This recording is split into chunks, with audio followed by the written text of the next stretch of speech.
Under head coach M.J. Baker, the Eastern Florida Titans are on a mission this year. Early season dominance has earned the Titans lofty rankings at both the state and national levels.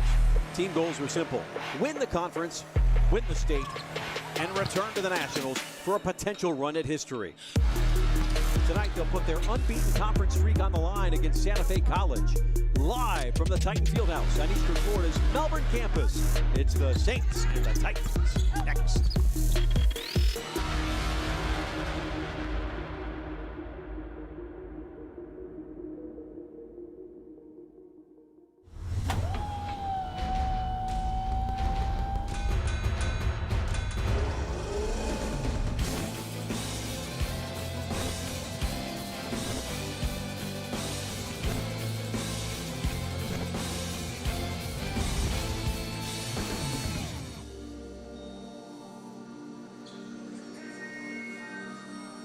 Oh yeah, Saturday afternoon Central Conference showdown in Melbourne. Santa Fe taking on Eastern Florida State College.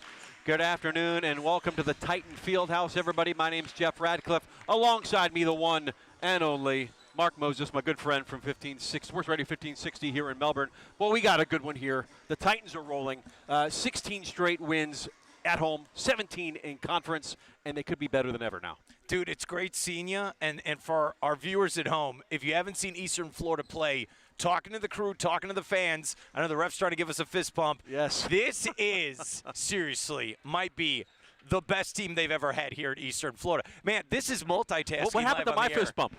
All right, you get another one. No, seriously, this might be the best team they've had. I know, knock on wood, here at Eastern Florida under M.J. Baker. I can't wait for today. Yeah, 20-1, 4-0 in conference play. As we get set for the national anthem momentarily, the one loss coming just a few weeks back on a 4-game win streak since. We'll talk about that as we get into it. And let's yield to Mike Parsons now. Eastern Florida State College women's basketball team. And now please rise and move your hats as we play the national anthem.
So Santa Fe and Eastern Florida State College here at the Titan Fieldhouse. This is a rematch of a game won by the Titans by 22 points back on the 11th of this month up in Gainesville. In that game, Malia Brown, their leading scorer, 20 points a game, did not play, so she should make a big difference tonight for the visitors. You are absolutely right, Jeff. She can score from inside and out. She's going to be a problem for the Titans, and especially if you're the Saints, she's going to have a big game if they want to win on the road today. You may remember her from last year, now a sophomore. Keep your eye on Laraiba Putu, the Congolese sophomore forward. Just picking up where she left off.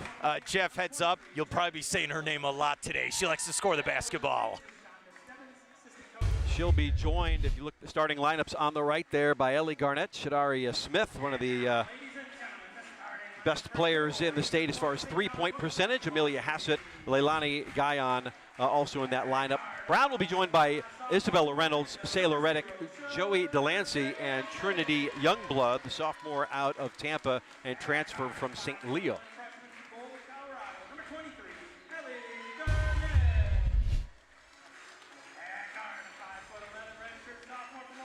M.J. Baker's Titans being introduce the crowd here. Expect a crowd to continue to filter in. We got a men's game following as well. Another exciting team from Jeremy Schulman coming up. But this team right now is getting all the headlines, deservedly so. Ranked number 1 earlier this season. The lone loss has dropped them to 3rd, but one of the best teams, not just in the state, but in the country. Yeah, you're absolutely right. And seriously, in the country, we've never gotten to these heights if you're Eastern Florida for the women's program. You got to give credit to MJ Baker and her coaching staff, recruiting, teaching, and getting her players in the best possible way to succeed on the court. And look, the look on her face, look on her players, they want to raise some banners this year. That's what gets me excited. All business. There's Shonda Stebbins in her 21st season. Just picked up her 300th career win on Wednesday. Congratulations to the Muncie, Indiana native, former two-sport athlete at the University of Florida. So a Gator on the floor to our left. And for a team that is based in Gainesville, Santa Fe College. Ready for the opening tip. It's Isabella Reynolds going up against the Titans, who come away with it. And it will be picked up to start by Guyon. One of 2 headbanded players for Eastern Florida. Try it from distance to start. Doesn't go for Garnett. And it will be out of play, and Santa Fe will have possession. Look, first 2-3 minutes of a game, I always say this to you, I'll say it to our viewers as well. You're just trying to figure each other out. Just let's see, because, you know, it's a Saturday, it's early. You're mostly playing 7 o'clock at night during the week. You just got to feel, all right, what's going to work, what's not going to work today? Yeah, these are college kids. Waking up early is not a forte for a lot of them. But, you know, these teams are used to it. Ooh, to the rack for 2. Opening the scoring is Joey Delancey. Everyone was watching her go right to the rim. She scored easily. Work it inside. Now kick it out. Guyon for 3. Swish. Wide open 3. First bucket of the day for Eastern Florida. I like it. 15 points in that last meeting. It's 3-2. Handling the basketball is Sayla Reddick, point guard. Now she'll go to the hoop, put it up. And there's a good presence inside down low for the Titans, who come back with a 1-point advantage. Guyon lay it off. Oh, clean. That's clean. It will stay with the Titans as Hassett had it knocked out of her hands. Oh, in the lane. Floater goes. Hutu's on the board. Yeah, get used to it. We're going to hear a lot of her today. Early here, but a 3-point advantage for the Titans.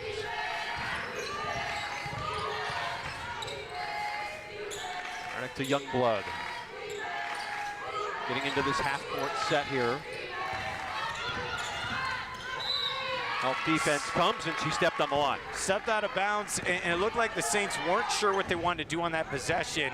Good D by the Titans. Leilani pulling it up the floor with ease. And sets up the offense. Nice turn in the lane. Can't get it to go. Guyon just beyond the foul line, and it's true. Offensive rebound, and then all of a sudden, pass, and it looks like every time they shoot, it's an easy look. Leilani's got 5 of the 7 points for the Titans here in the early going. 7 straight. That one off balance, doesn't quite go. Didn't get the shooter's roll. We're running. Now Smith, she'll give it a try. Her first look off the mark. Smith, 39% from beyond the arc. This is her first one. She'll get hers later on for sure. Work the corner, Reynolds. Good defense. Hutu is on it. Altered the shot, we come the other way. One and done. Down low, good collection from Hassett. Yeah, just started over here. There's plenty of time. We're just getting underway here at the Titan Fieldhouse. Hutu off the glass and good. He's got 4. Makes it look so easy.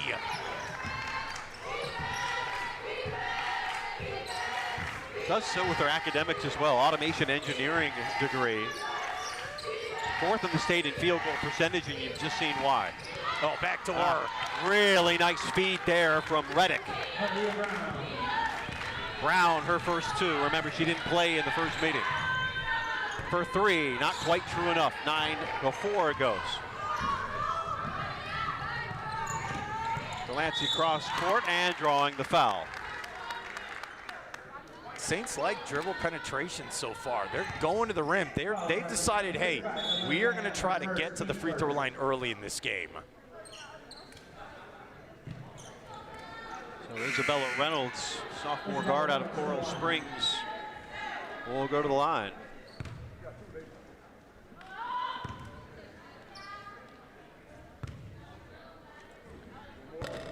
Wow, Reynolds, the best free throw shooter around the team, misses the front end of the 1-and-1, or the front end of the 2.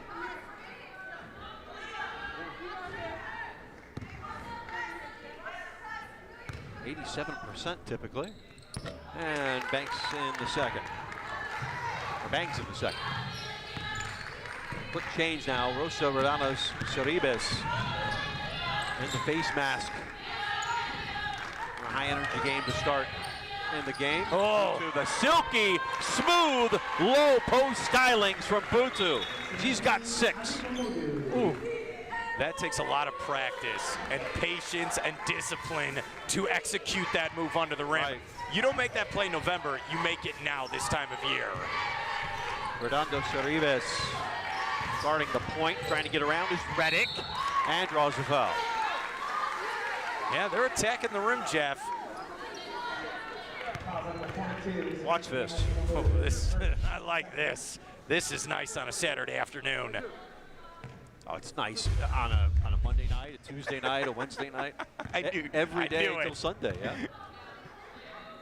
First one up and good. Sayla, a 63% free throw shooter. Out of Jacksonville's Rains High School. Hits them both, cuts the lead to 4. Bring it up now, Shaderia. They call her a little bit. They also call her a lot because she can really fill it up. Down low, can't get it to go. Man, So they've been empty the last couple of trips down. Or at least 2 of the last 3. we got a foul? Yeah, and it's on Garnett. See, coaching perspective, you never want those types of plays. Never. Just keep playing. Probably go with the reach right there.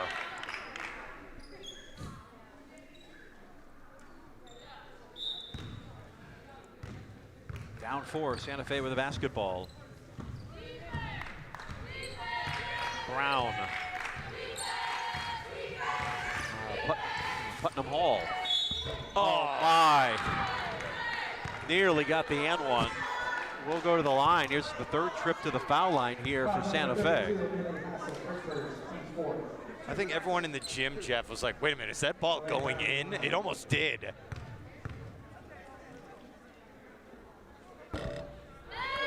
That one did not. Brown, 75% free throw shooter. So MJ Baker has that rotation. A number of subs have already checked in.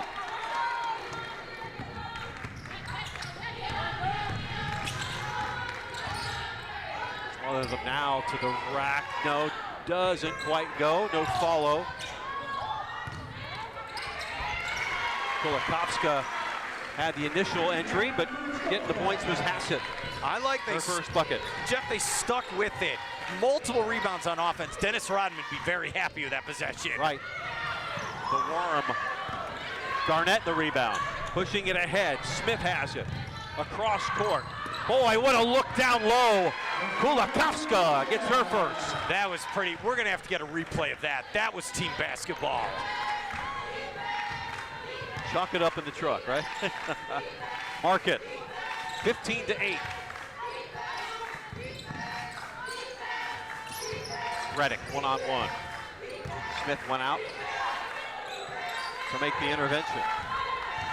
On the left hand, kicking it out. Thought about the 3, pulls up instead. It goes for Youngblood. It was great defense by the Titans, just a better shot by the Saints. Coming up about 4 minutes to play in the opening quarter. Long way, good ball movement here for the Titans in the lane. Dish. And drawing a foul. Couldn't quite get it cleanly, but Hassett will go to the line to convert here. And a timeout has been called. It's beautiful basketball today. Like, seriously, Jeff, just beautiful. Both sides, honestly. But when you look at the Titans, they're up 15-10, 3:56 here in the first. I mean, the extra pass, that's teamwork. I know I called for it. This is why the Crew's the best in the business. Look at this. This is team basketball. Bang, bang, easy bucket. It's always nice. Get the easiest shot you can, especially this time of year. I love it, Jeff. Unselfishness. So a 5-point lead here in the early going for the Titans, undefeated in conference here. 4-0, ranked number 3, not just in the state, but the nation. Their lone loss coming to Shelton State, the 14th ranked team in the country, on the third day of competition at the South Georgia Tech Holiday Classic. And that was the team that they defeated last year in the Nationals. So they had that game circled. A little bit of revenge. To the line now, and swishes it through.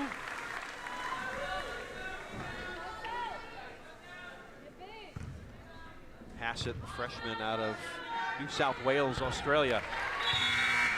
And that's fair dinkum. Hits from 83% from the foul line. Believe it or not, that's not even the best on the team. Really? Yeah. Anna Bibia Svensson, 92%. That's like J.J. Redick levels. That long pass collected underneath the basket, put up, and won't go down. Great defense by Eastern Florida. They're ready for it. Tied up. Possession. And it will come back to Santa Fe on the alternating.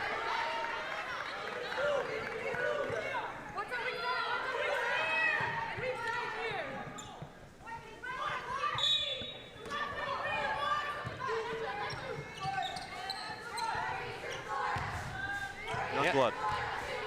Saints have not shot a lot of outside jumpers yet. Taking it to the rack, trying to draw fouls.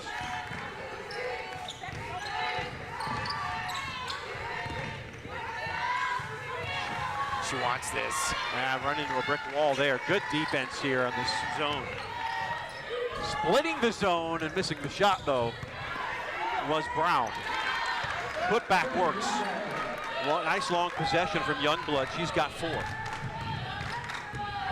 Cuts it to 5. Oh, caught away. Johnny on the spot was Putu. And she'll be fouled.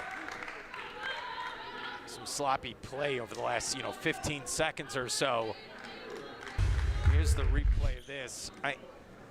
If you don't know what to do, hey, just go to the rim. Maybe you get fouled. To a 64% free throw shooter.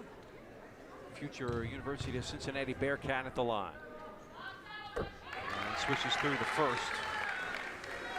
23 points and 9 rebounds in the first meeting. A rebound shy of her 4th double-double. Makes them both. She's got 8 points here in the first quarter. Hey, great scorers. They make it look simple. They just when you're not looking, you're getting some popcorn. I just scored 4 more points. That's what it feels like so far today. Do not look away. Yeah, do not. You've been warned. Under 3 to go, opening quarter. FA trying to find their way through here.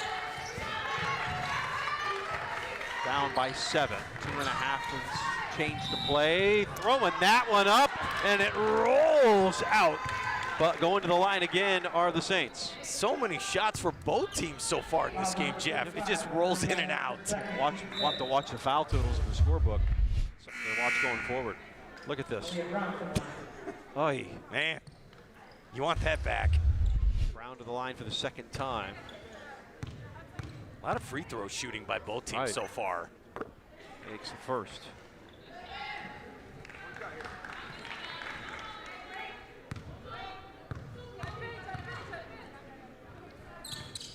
Second is true as well.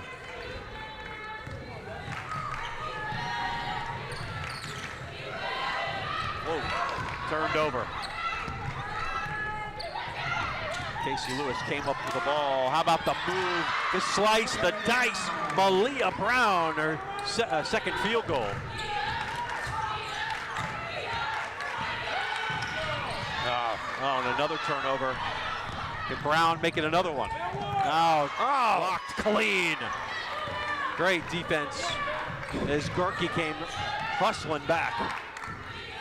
That was great.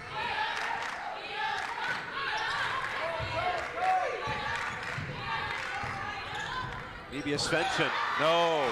Boy, it's been some good defending for Santa Fe in the last 2 or 3 minutes of game action. In the corner, shooting the three, on the way, money! Isabella Reynolds from downtown. We are tied. Tied. I didn't see this coming to start the game.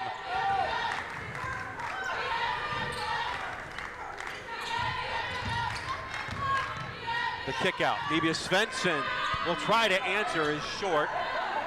One and done for the Titans here on this little stretch. And it doesn't look like the three-point shot has been working so far here in the first quarter.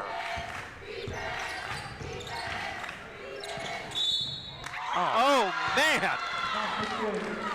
Remember, Malia now did not play in that first matchup. She averages 19.5 a game, making her presence felt this one. Going to the line after the two and giving her team the lead for the first time since it was 2-0. Well, we just saw a couple spin in and out. Finally, the Saints caught a break. Get the N1.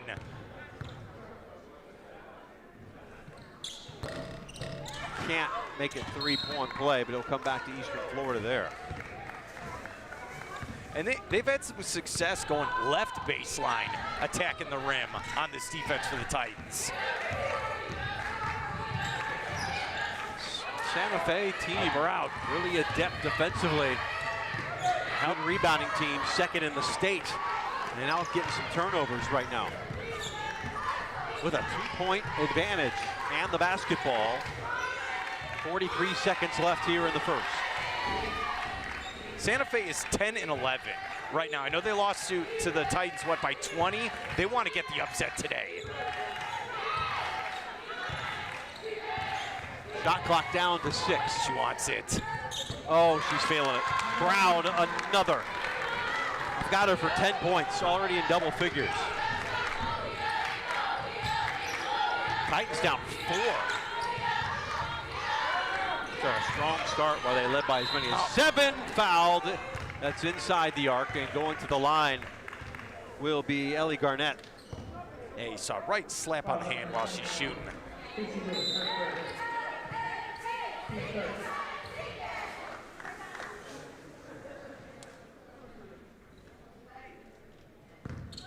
Garnett out of Golden, Colorado. Transfer from Northern Colorado. The Bears. Left-footed, or left-footed, left-handed. That would be impressive. Left-handed shot misses there on the free throw. You know where my bread's buttered, right? It's your left Makes foot. the second. All right, Garnett cuts into that lead. It's down to 3. 6 seconds here. Nice feed down low. Does not go, but bailed out by the foul. And going to the line here will be Santa Fe with 3.5 ticks left in the first. And Coach Baker, she's walking up and down her sideline. Hands are crossed, too. Yeah, not happy right now.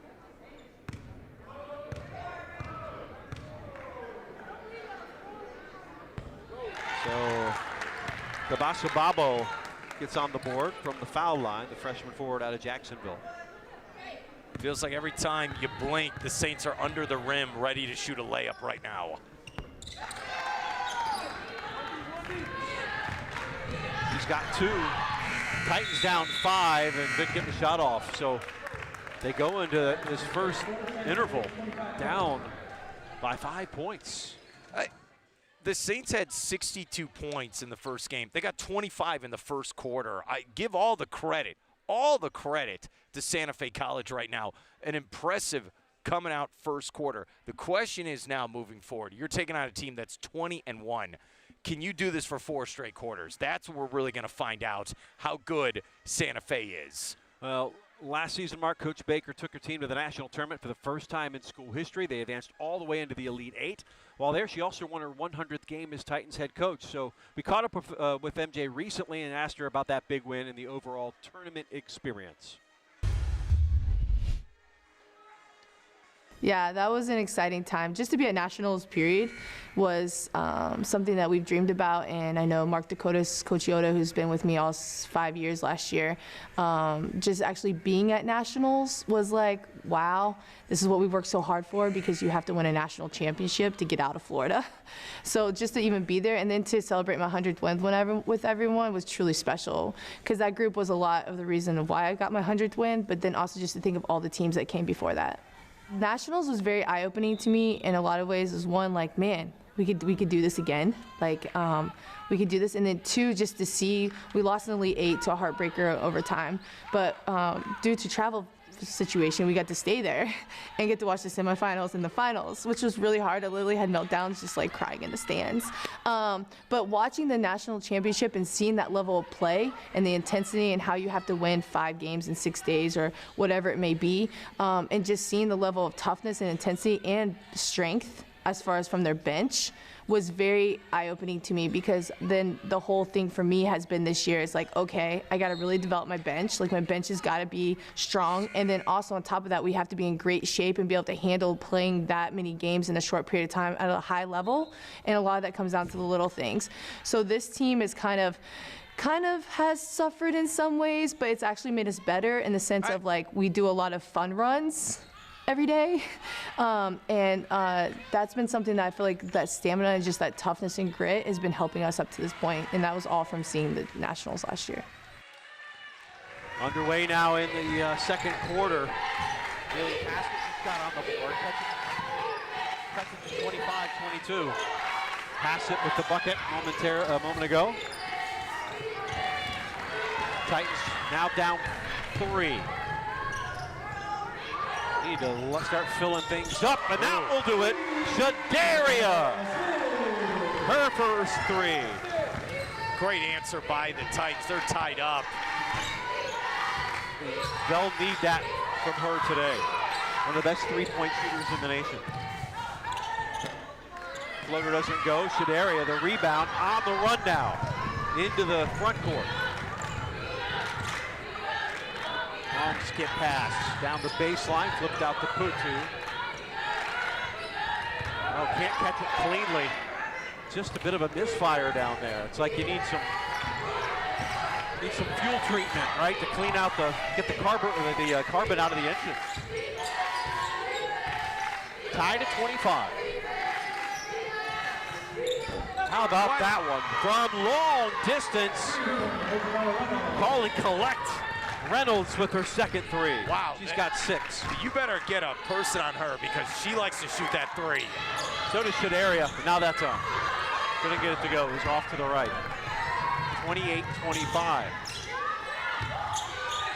Real confident bunch from Gainesville right now. That one off the mark. Tracking the rebound nicely was Hassett. Nice rebound.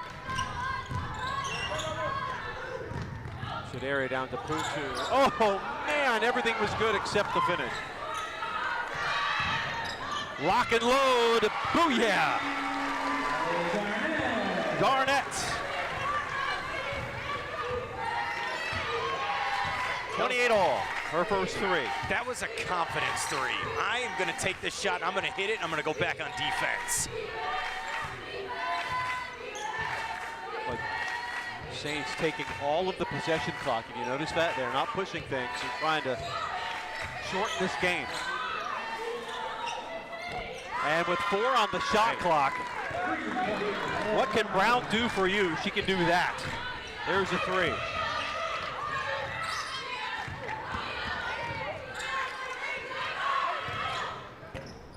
Can't answer. Look at that. Just try to get to the line, get some points any way possible. How about Malia Brown, though? Yowza. Just think about that. She went in where the trees are and got that rebound and got the foul. That's a big-time play.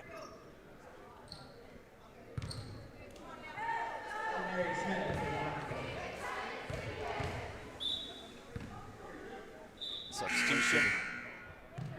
Nando Ceribas comes in.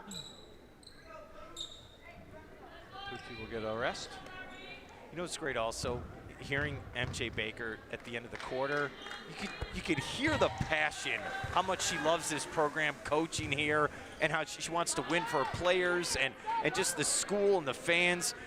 Coach Baker's done a phenomenal job here. Knocks home the second. 5 points now for Shaderia, averaging 11.3 a game.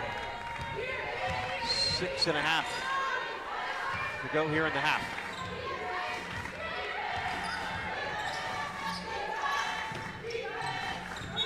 Travel zone here. Walking with the basketball that time was Delancey. Product of American Heritage Plantation High School, an athletic juggernaut in South Florida, Broward County. We got a men's team behind us. They're getting ready for the second game. Right. Well, it should be a good one.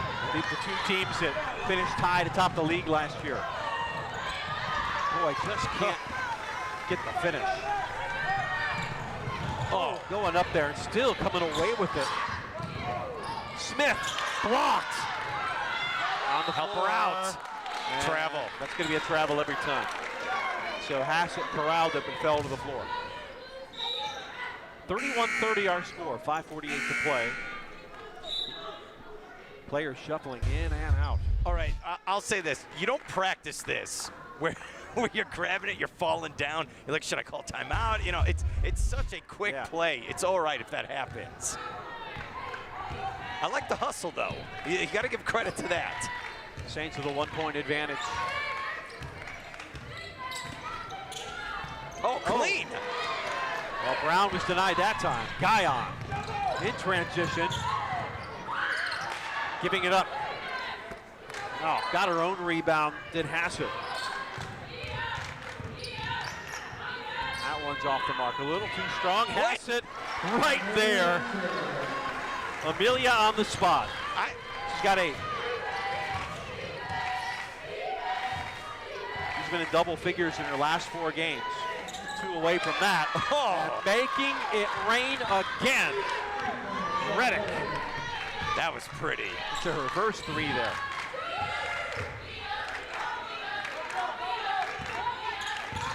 Down 2. Guyon letting it fly on. Yes! Her second 3. Oh, I love it, I love it. Hits the shot, looks at her teammates, slap and let's go. I love it. Titans by 1.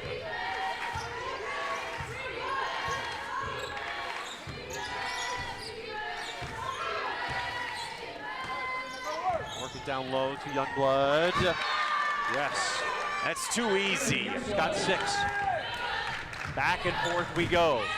Saints up by a point. Hassett. Oh, lost her footing, able to get away. From distance, it's an air ball. Force 3 from the corner. I didn't like that.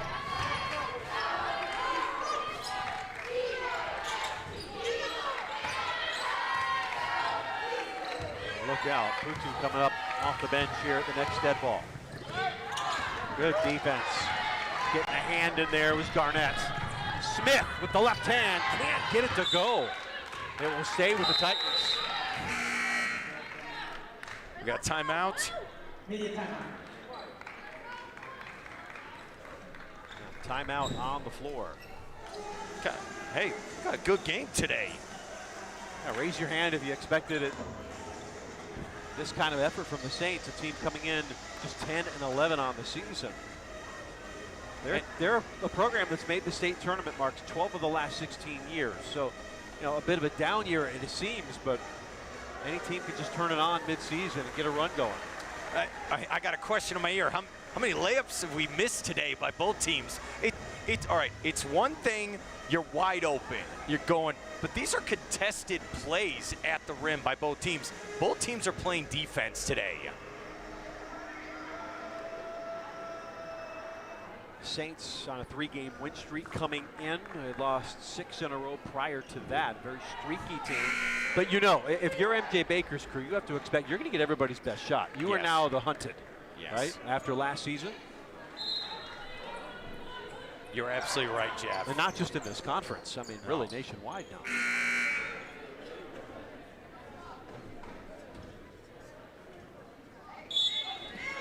Yeah, should be It will another not be easy basket. nights. 3:40 to play on a turning clock here in the second quarter. Guyon has it, she'll let it fly. Off the front iron, no good. Another rebound.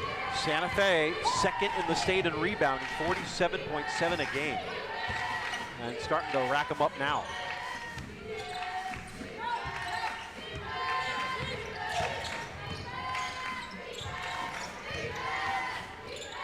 Ten to shoot. That one really strong. Oh, look at this. Getting her own rebound and getting it to roll in. Malia Brown was like Flash Gordon. Flew in.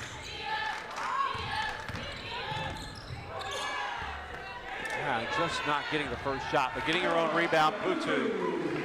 She's got 10, now in double figures. Brown on the other end leading the way. She averages, what, about 19 and a half a game? Loriba? Yeah. 12 and a half. Well, Brown does, 19 Oh, and a you're- half, yes. Who had the bucket at this end, yeah. Oh, just couldn't keep it in. like the hustle. Yeah, reading it.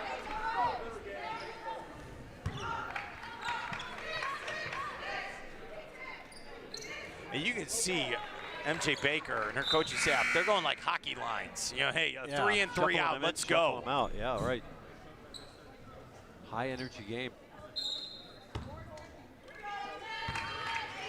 Depth could be the difference here today.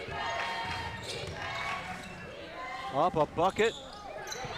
We'll get a second chance at it. Another rebound from the Saints. Oh, The bank is open on Saturday. Reynolds, another 3. That's her third. Little assist from the backboard that time.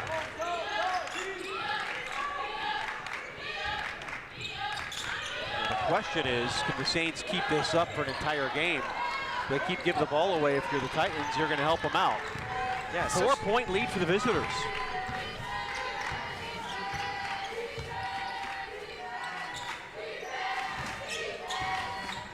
Interesting to see the stats at the half.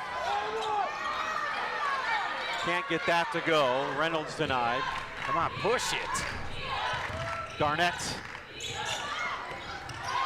Like that guy on. They're letting him play, Jeff. That could have been a call right there.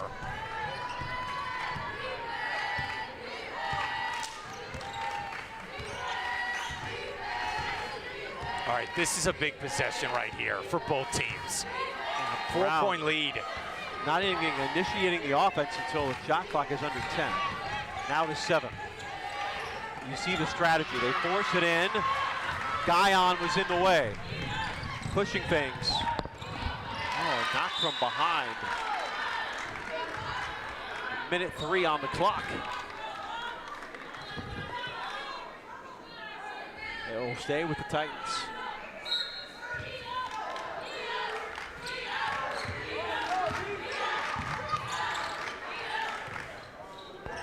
Make it rain. Garnett, her second 3. Titans down 1, 50 seconds to play in the half.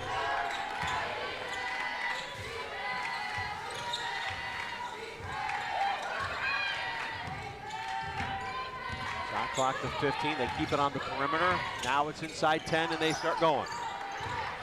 Down to 7. The left hand, off balance shot, doesn't go, rebound follow, and drawing the foul is Kabasu Sabo. Fouls on number 23, Ellie Garnett, her first. Team's first. Vasilabo now to the line. Second time, she's 2 for 2 from the line. It's 36% from the season.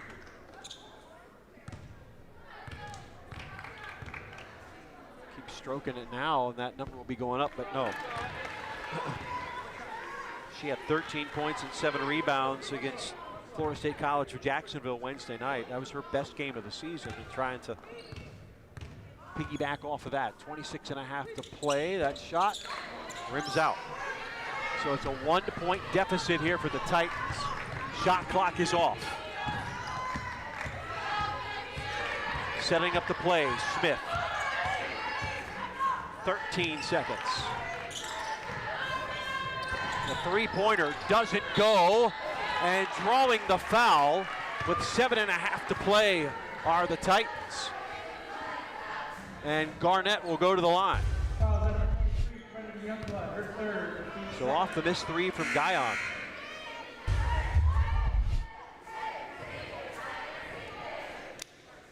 Ellie Garnett to the line. Fouls on number 22, Joey Delancey, her first. Garnett, 52% from the line this season. One of 2 on her last trip to the line. And if she can do that again this time, the game will be tied with 7.5. Plenty of time for Santa Fe to answer here. Coach Stebbins just asked how many timeouts do they have. Well, they take one here. Corralled on the line. Missed them both. Santa Fe will have the basketball. Foul on Eastern Florida.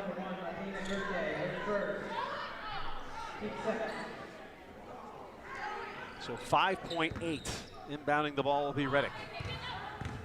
They won't wait long to get this shot off. 2 down to 1, and it's intercepted at the last second.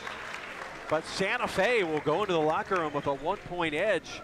They lead this 41-40 after 1/2 of play. So we'll hear from Coach MJ Baker momentarily. But some things to talk about in that halftime locker room for the Titans, who are not accustomed to being down at the half on the home floor. Remember, on the line, 17 straight conference wins and 16 straight wins on this floor. Still a whole half of basketball to play. So it will be interesting to hear what head coach Baker has to say in a moment. But a slow walk to the locker room here for the Titans. Are they stung right now or stunned? Here's Mark with the head coach.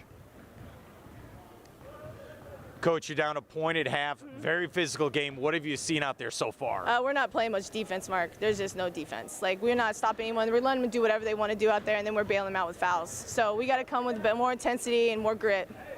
Will it be fun at halftime? Probably not. No, probably not. Not going to be a good halftime. But we have to stay positive and obviously keep grinding, but we got to bring more effort and intensity. All right, good luck in the second half, Coach. Thank you so much. Thank you. All right, back to you, Jeff. All right, meet more defense, more effort, more intensity. They trail by 1 to the Titans, 41-40. They're not leading 40-0, but that's okay. We can hope, right? In the second half, could that be the way it is? We'll be right back.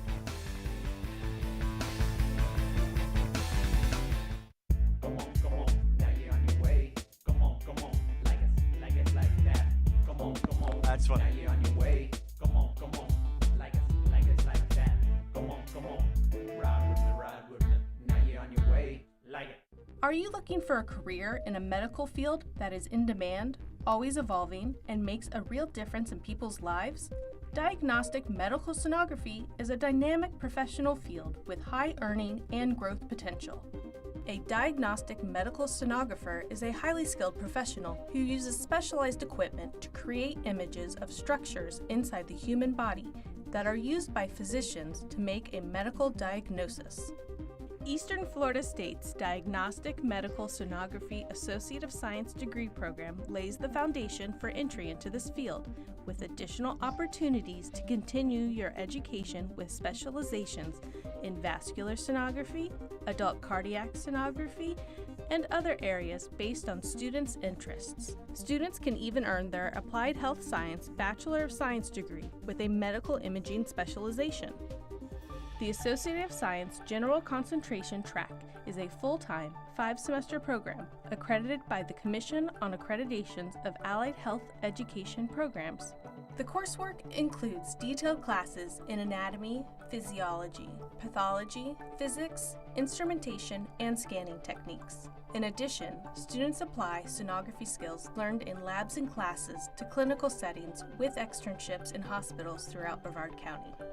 To see a detailed breakdown of the application process, prerequisites, coursework for each semester, as well as information on job placement and potential salary for medical sonographers, visit our website at easternflorida.edu/go/sonography. Here's what some of our students had to say about our program. The Eastern Florida State College sonography curriculum is very comprehensive, so although it's classified as a general sonography program, there was a heavy focus on OBGYN. So we had 2 consecutive semesters of obstetric coursework, and coupled with clinical experience at clinical rotations, I really felt like I got a good background of obstetrical sonography prior to entering the workforce. Eastern Florida State College has definitely taught me to be consistent, to be professional, to be very knowledgeable. I think the professionalism is what stands out the most to me. Now that I'm in the work field, I can really see that the professional environment at school has carried on into a professional character and attitude out in the work field. I would absolutely recommend the program. I have found a lot of success through going through the program, and as well as a lot of other people that I know. If working in this exciting field of medicine is something you want to check out, then follow through and visit our website, easternflorida.edu/go/sonography.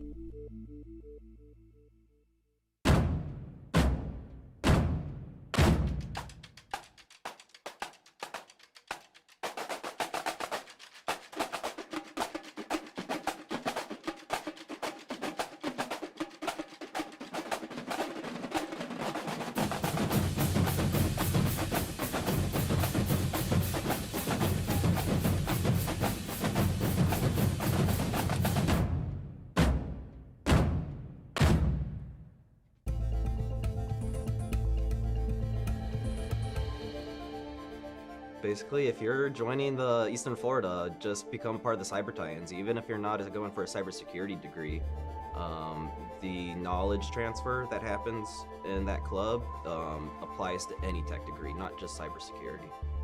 So the thing that really was a turning point for me in this field actually was the club itself.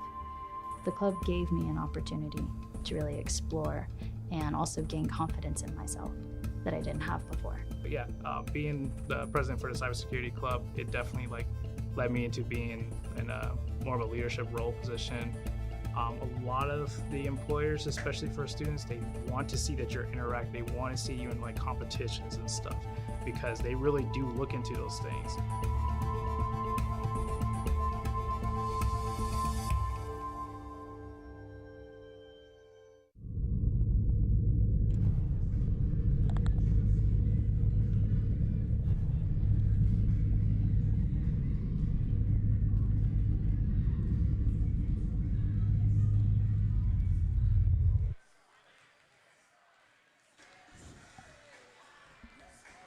Now the third-ranked Eastern Florida State College Titans women's basketball team trailing by a point here at the half to Santa Fe College, a team third place in the Central Conference standings right now. So we heard MJ Baker at the half talk about we need a little bit more defense, we need more intensity, we need more effort. Mark Moses, is that your assessment as well? I agree 100% with Coach. I mean, too many easy layups, especially half-court sets. And all of a sudden, I mean, it's like you can start hitting some of those layups down low if you're the Saints. Right. You can tell I'm flustered because, I mean, look, if you're 20-1, you want to prove to people that you are one of the best teams in the country. What, ranked third in the country right now? You can't give up those plays. You are losing right now at half. That is ridiculous if you're the Titans. In all fairness, we talked on our open. Our player to watch was Malia Brown. The last time these two teams met, it was a 22-point win in Gainesville for Eastern Florida. Malia Brown didn't play. She has got 16 right now and is just going off. Well, you're going to have to do something about that, but you're absolutely right. And this, I mean, just someone take number 4. That's what you would yell on defense. Yeah, because Reynolds does 10. 2 in double figures. Hey, you know what? We got a ball game today. That's what this is all about. Yeah, right now it's the 1-2 of Brown and Reynolds. And especially the one with the bank shot. And here's some of the Titans highlights at least. Yeah, Leilani Guyon started off really hot, a couple of threes. He has 8 points. Lariba had 8 as well. So nobody in double figures as of yet, which is a bit of a surprise with a team that can score as quickly and efficiently as the Titans can so far this season. But you're going to have, as we said before the break, you're going to have the target on your back when you're the big dogs now. For so many years, Eastern Florida is the team that's kind of chasing the big dogs. Now they're the ones that with the target, because they're their defending champs. Yeah, you're absolutely right. You look at this all-time, 11-2 overall by the Titans in this series. You know, they won earlier, 84-62. They've won the last 8 meetings in a row. So essentially, if you're the Saints, Jeff, hey, we got to try something different. Let's attack the rim, attack the rim. They're going old school today. They're going inside to set up the outside shot. That's what it feels like to me. And especially with Coach, what she said. Got to play better defense. We got to play smarter basketball. And if you know MJ Baker, you know there will be a reaction in that third quarter. We'll see if it is enough. Titans with 17 straight conference wins in jeopardy here at the half. Just down 1, though, 41-40. We'll be right back. Third quarter right after this on WEFS. Come on, now you're on your way. Come on, like it's like that. Come on, now you're on your way. Come on, like it's like that. Come on, ride with me. Now you're on your way, like it. So here in Palm Bay, we have several cybersecurity courses for both the AS degree program and the BAS, and they span between cybersecurity and forensics.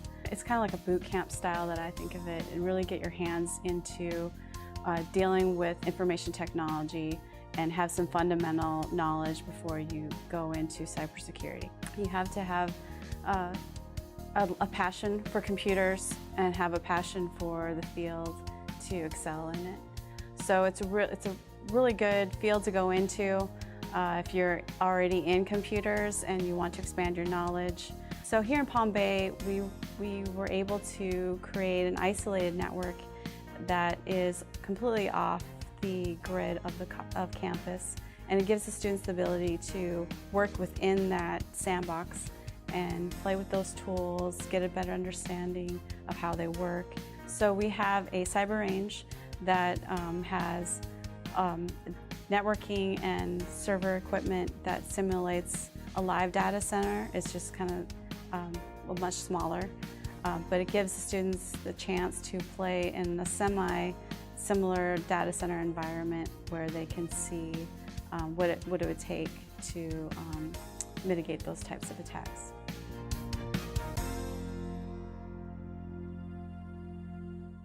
The AS degree program in fire science technology basically encompasses a group of certificate-based programs that are required by the State Bureau of Fire Science and Training for firefighters. The people that come in and go for their AS degree here at Eastern Florida State College are the people that we want to see come up. They're driven, driven young men and women that are looking to be the future of the fire service. When somebody comes in to learn tactics and strategy, they're learning that so that they can be more qualified on the job and out in the street as a fire officer. I've been a firefighter for 2 years and been a paramedic for almost 9 now. The AS degree helps me with promotions at work, also raises at work, and allows me to become instructor either in paramedic or out here on the fire grounds. During the time in a course such as company officer leadership for the fire service, you'll learn what it takes to lead a crew for a day and take care of the issues that may arise as you go. There's 4 classes in my AS degree that gives me my Fire Officer 1, after you get these core classes and take the state test, you have to have a task book finished that you complete at work. When your chief signs off on it, you can turn it in and then take the state test for your FO1.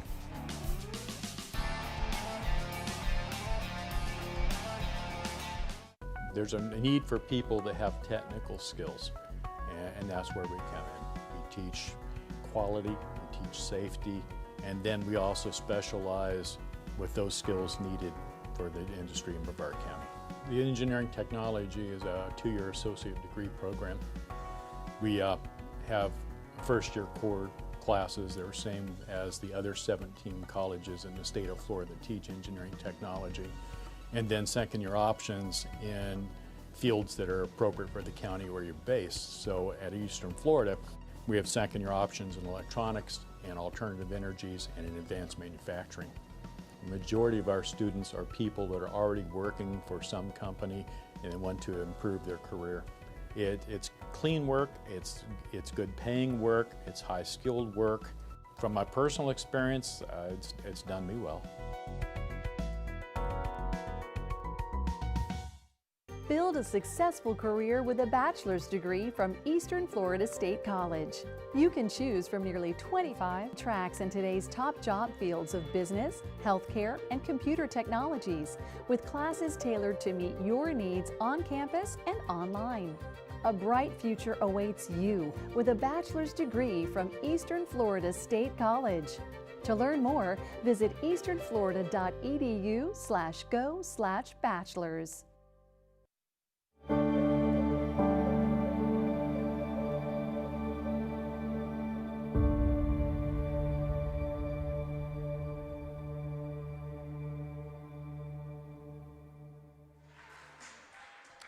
Well, at the age of 15, sophomore forward Laraiba Mputu left her home in the Democratic Republic of Congo to pursue an education and basketball career here in the United States. How's that transition been? Mike Parsons tried to find out.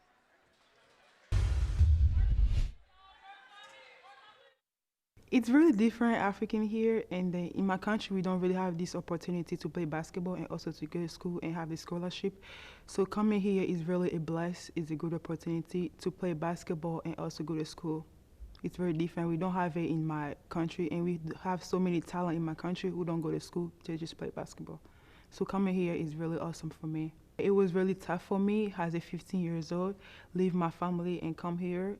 And also I didn't know how to speak English, so it was really a hard experience. And coming here, learning English first and then focusing on school.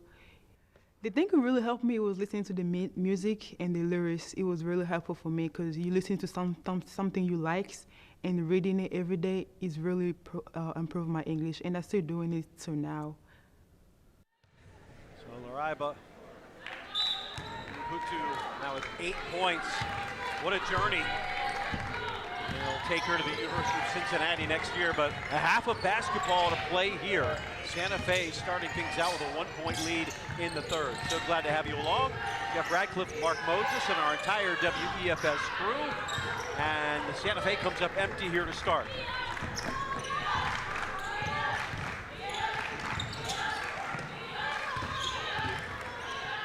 Putu, not that time. Reynolds the rebound. You'll take that if you're Eastern Florida. That's a point-blank type shot under the rim. You got to hit that moving forward, though. Joey Delancey with the basketball. 1-point halftime lead for the visiting Saints. Delancey, no.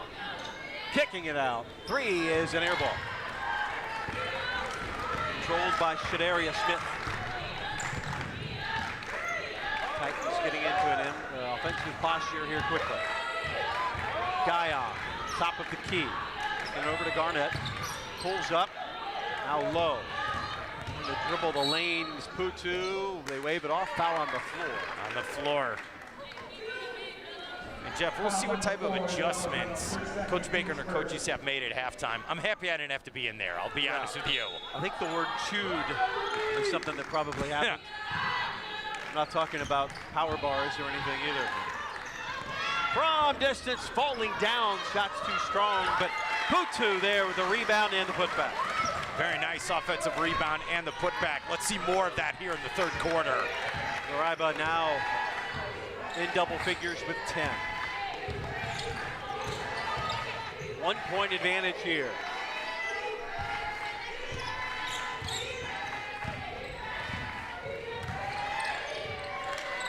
Coach Baker told you was not happy with her defense. So far, so good here in the third quarter. It feels like we're in a postseason game right now where every possession matters. No one wants to make a mistake on either end.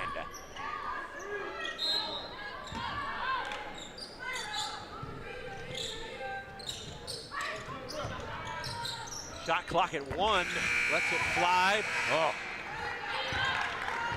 Titans come up with the rebound. All the way, Guyon up the glass hand, good. She's got 10 now. Let's see more of that. I love it. Hot knife through butter. Answering with the 3, Brown from downtown, not that time. Keep pushing if you're Eastern Florida. 4-0 run to start the third quarter. Boy, how about that for a bumper car? Ouch. That was a collision. Yeah, that's going to hurt tomorrow when you wake up. Yeah. Garnett will go to the Fouls line. up for 4, Isabella Reynolds, her third, team second. Jeff, I want to see more of this. Take it right to the rim and get an easy bucket. Very nice by Eastern Florida. Garnett 104 from the line so far. Oh, man. Man, that rim. I don't know what's going on, Jeff. That rim, just everything comes in and out. It's tight.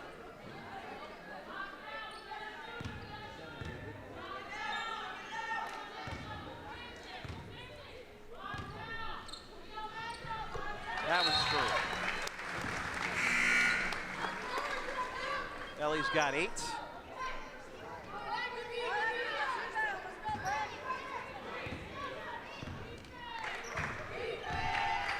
Reddick, 5 in the first half, now gets once the point here for the Saints.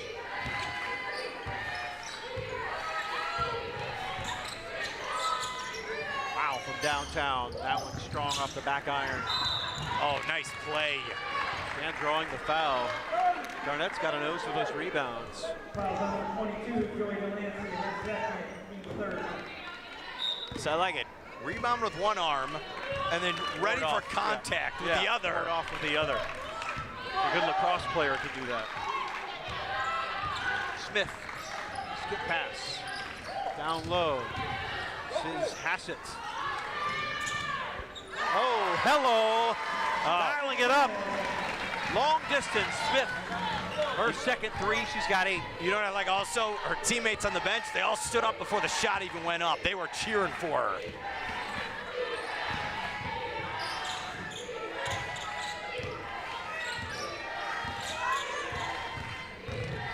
Crossover. Tell you what, Reddick feeling it. Kicking it out to Brown off the mark. Corralled by Hassett. Smith. The 3 on the way. Off the mark, but underneath, cleaning it up. Amelia Hassett. And Coach Baker, she's cheering on her team. She likes what she's seen so far. Hassett now in double figures with 10. So what is it, 9-0 run to start here? Yeah, correct.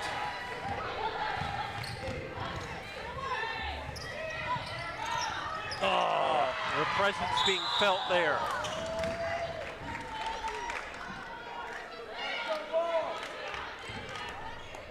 Here's the block. Ooh, I like this. Not today. Oh. That's what Coach Baker wanted to see here in the third quarter. Better defense, she's getting it from her team.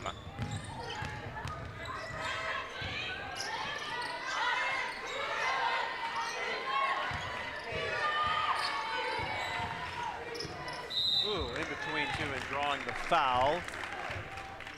Leah Brown,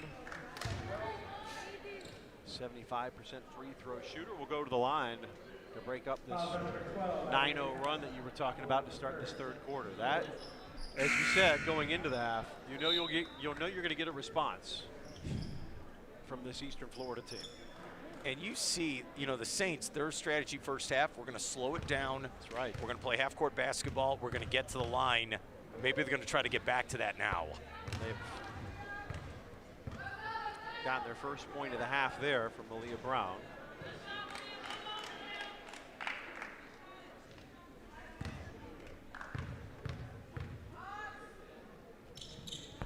Misses the second, so she's on 17 points. Titans up by 7. A 9-1 run now. Oh, hit the a little rim? too strong. Coach Baker's like, can't miss that, that's wide open.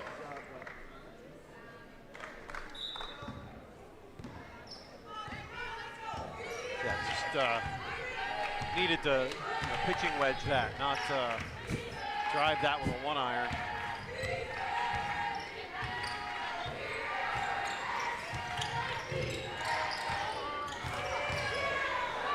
Three-pointer on the way, off the mark. Rebound chase down. Guyon comes away initially, but turned right back over. Got bumped off the ball. That one is short. Whose ball? Eastern Florida. Saints are getting chances here in the third quarter. They're just not knocking them down.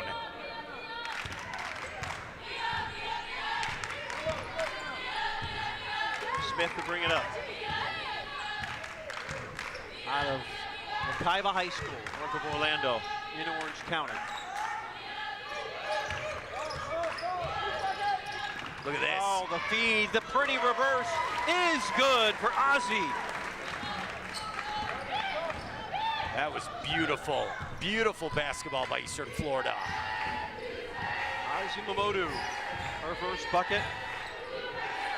Player who is 5th in the state in field goal percentage. You like to have that kind of a contribution from off the bench.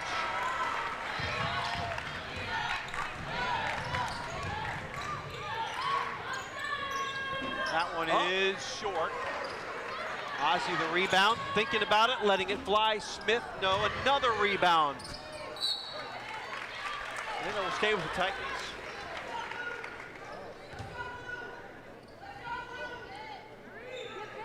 11-1 the run here to open this third quarter now.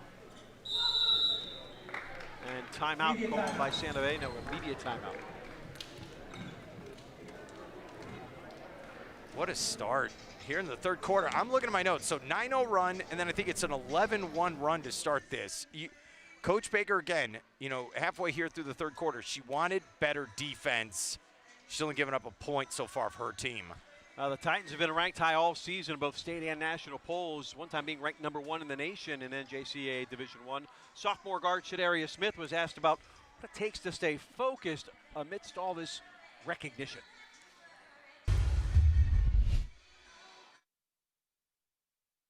We stay humble because we know that we got to that type of, you know, achievement, but we want to make sure that we stay on top of it. So we're not too much dwelling on, okay, we're #1 team in the nation or we're this high, but we still have more to go. Like, we still have to get to states, we still got to get to nationals. Like, all that stuff is not guaranteed. So we're trying to stay on our toes, knowing that we have that type of target, and it's making us go harder to make sure that we still stay on the top of the list, because if we're not on the top of the list by the time states and national come, it doesn't really matter.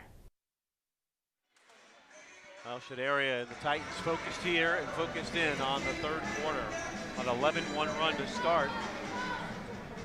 Lil Bit now has 8 points.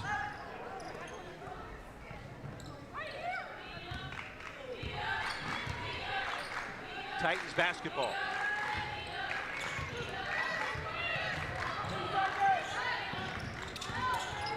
Down low. Oh, how about that from Ozzy Mamodu?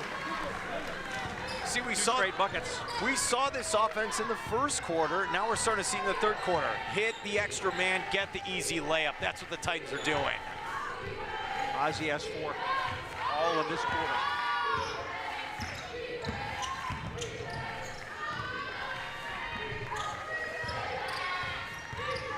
Off the dribble with the left hand, down low, waiting for it. Shot was altered by the defense of the Titans. Here they come.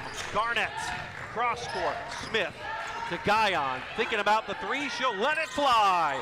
Money, honey!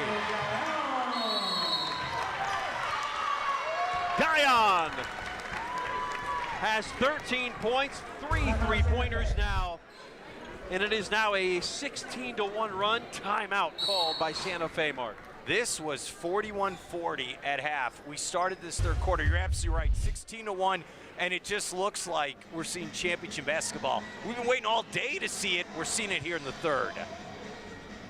Yeah, good things come to those who wait, Mark. Right, isn't that the saying? No, you're absolutely right. All right. The thing is, okay, especially the Saints, they came out, they scored 25 points at the end of the first quarter. 42 now. The defense is picked up here at the field house. Ooh. That's all you, Jeff. I know you can do that. Yeah. All day. I would hit the floor.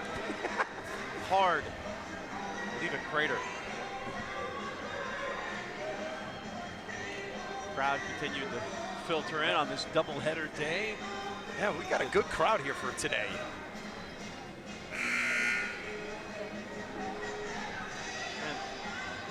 Men's game scheduled to start at 4. It's the double, not just a double header, but a double whammy. 2 good basketball teams here.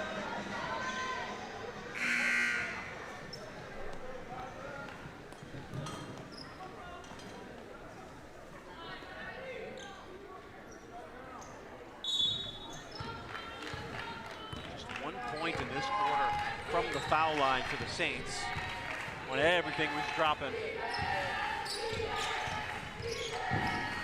In that second quarter.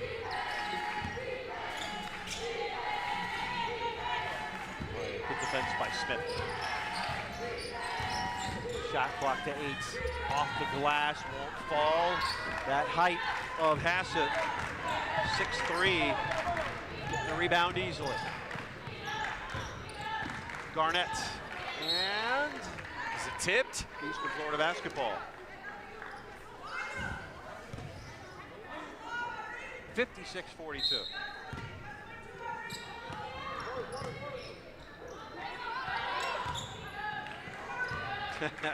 Hassett will go down low instead. Guyon. Sights on, missed the target. Another crack at this maybe.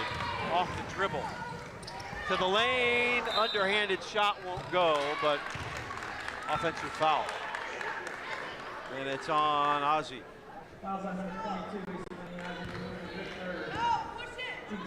Not inclined to agree with the referee decision there. I just want to say, I know it won't fill up in the stat sheet. Garnett going for that ball that was going right into the stands. That was a nice hustle play by the Titans. Wow, missed by a lot that time. Going to overcompensate for maybe legs that are starting to get heavy.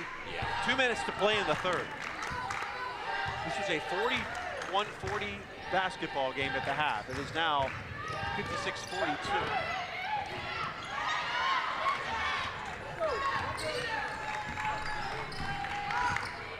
Brown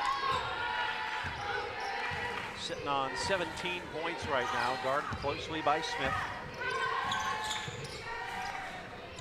Trigger pulled there, missing the target. Again, one and done. Rebound, Azimamoto. And look out below. Anybody get the license plate to that one? Shows you how fast the game of basketball is. Yeah, they call a foul on that.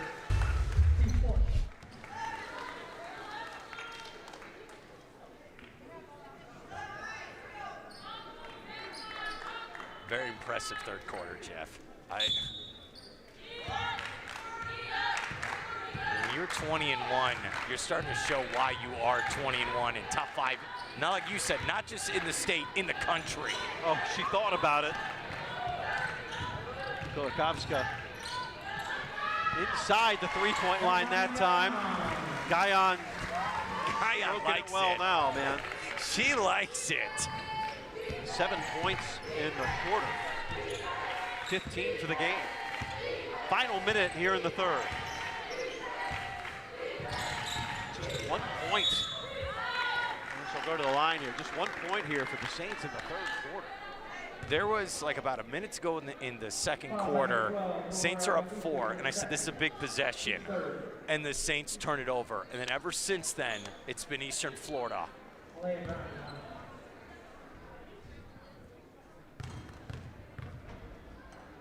on 17. Misses the front, the first one.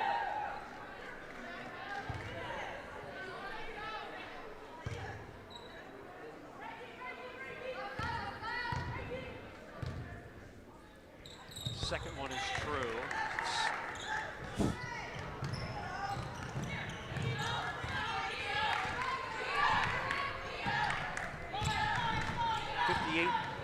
58-43.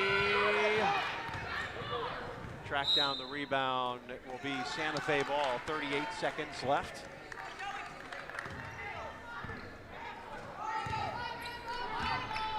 Hey, Saints have not had a field goal this quarter.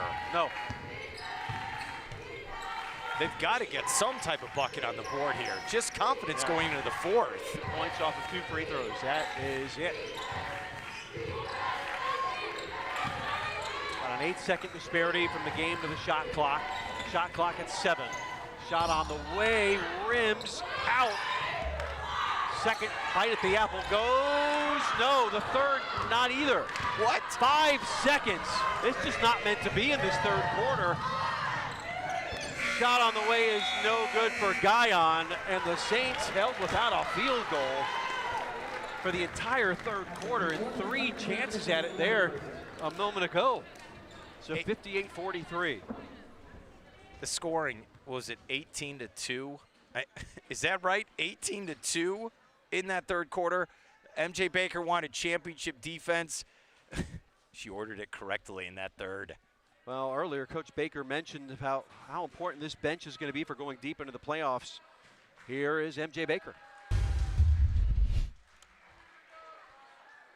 Yeah, I mean, right now we have like 7 players averaging 8 or more points. And that's hard to stop. And not only that, I just think the shared success, and we put a lot of emphasis in like the screen, the extra pass, the rebound, how that's just as important, if not more, than the scoring. I really try really hard to make sure I emphasize and like hype those people up, the extra pass or that great screen, versus always just paying attention who's scoring the points. So I think that they see that it's the little things that we really take a lot of pride in, that they're actually all buying into that, and they want it. Like, they're competitive, they want it, they're willing to sacrifice and do what it takes. So it's really nice to have that group, and they all really like each other, which is nice to have, because it's not always like that every year.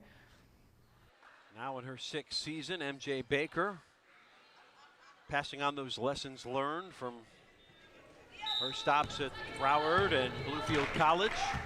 Had over 200 wins as a head coach there in West Virginia. Played at University of West Florida and even played professionally in Germany for a bit. Team really starting to put the pedal to the metal.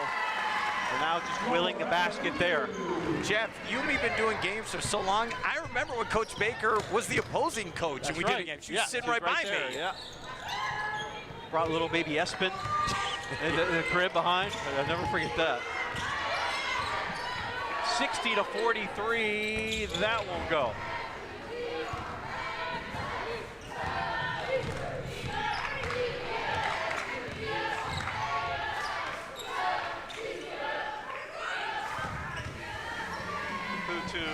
Not that time. Long outlet. Brown, he's the go-to. Pulls up, can't get it. Over the back on Kalia Douglas. You got to be careful on those types of plays.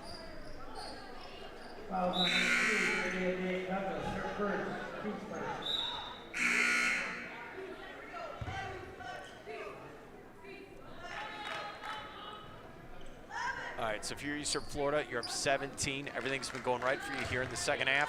Just play your game. You got to play it as it's 0-0. Yeah, just keep playing your game. If you're the Saints, just keep chipping. Get some field goals. Get it to 10.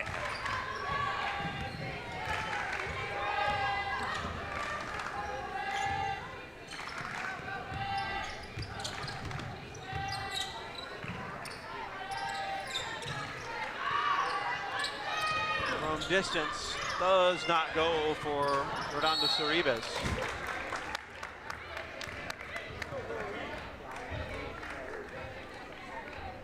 Foul against the Titans. You can see the strategy of Eastern Florida. Hey, we're taller down low right now. Let's just get it to our bigs and let's get some easy layups and go home. Yeah, we saw Santa Fe using that shot clock early. Yeah. Later this gets, the more Eastern Florida is going to want to do that. Put this to bed. Again, just cannot buy a bucket at this end. Out and running, Redondo Sorribes to the basket and denied. She thought she was going to get fouled. Yeah, the anticipation.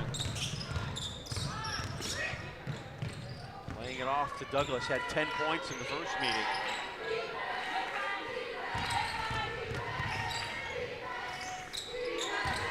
Boy, everything, there's nothing coming easy. Hey, that crazy off-balance shot didn't go. Good defense by the Titans. They're up 17.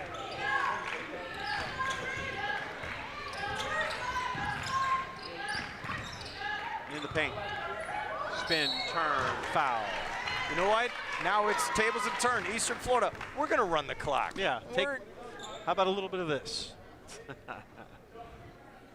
How does that taste, right? You know, we've done a lot of games here. We've seen some good ones. We've seen some great, some bad. You think of a defensive performance by the men's or women's team. This might be the best of all time. The Saints still have not had a field goal, and we're 7:31 left here in the second half. Impressive by the Titans. And this after MJ Baker tells you at the half that that was the worst defense we played. This is Kulikowska at the line, and 78% free throw shooter. Trying to get into the scorebook here. Out of Saldus, Latvia.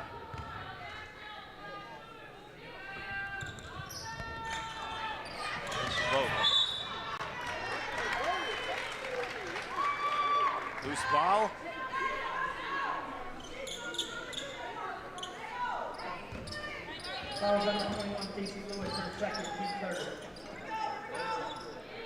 Is that Garnett again with another loose ball?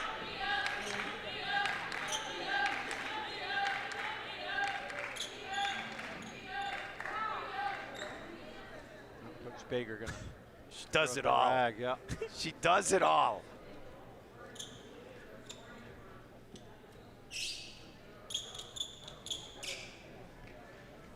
And even retrieves it. And look, I get it. Hey, it's basketball. What, you know, why do you got to do that? They're going 100 miles an hour. You don't want to slip. Ooh. Going for the steal, Brown that time. 15 to shoot. Kulikowska underneath. 3 seconds. First one of the day.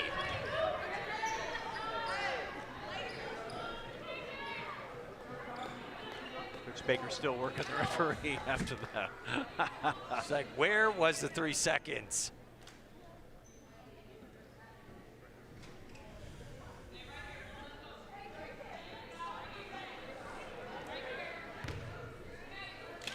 And this is the thing, if you're Coach Baker, you're thinking short-term this game, hey, let's get this W, but you're thinking long-term as well. They're at Daytona State coming up on Wednesday, and then back here next Saturday, you and I, on WEFS against St. Pete. It's that time of year again, Jeff. And it's St. Pete, second place in the league, so very big game coming up. Got to get through this one first to make it official. Still no field goal since halftime. 2 points, both off free throws here. 7 minutes to play in the half. It has been a house of horrors. It's a really good first half. That was a cheap Here we go. On the run to the rack, and it doesn't go, but the follow is good for Azimamoto. 6 points for the Englishwoman. That was nice. Everyone attacking the rim on a fast break. Love to see it by the Titans. That was brilliant. 62-43. Titans by 19. And we'll go to the line here. Wait, this was nice. Look, this is teamwork, like running of the bulls right here. I like this. Everyone's going for it. But how about the follow, though? I love the follow as well. Look, you never know on a fast break. That's why you got to keep your hands up.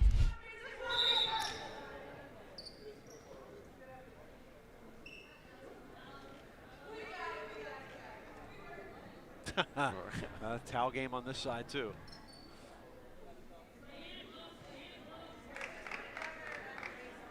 It's better to be safe than sorry. You don't want to roll an ankle or, you know, anything worse.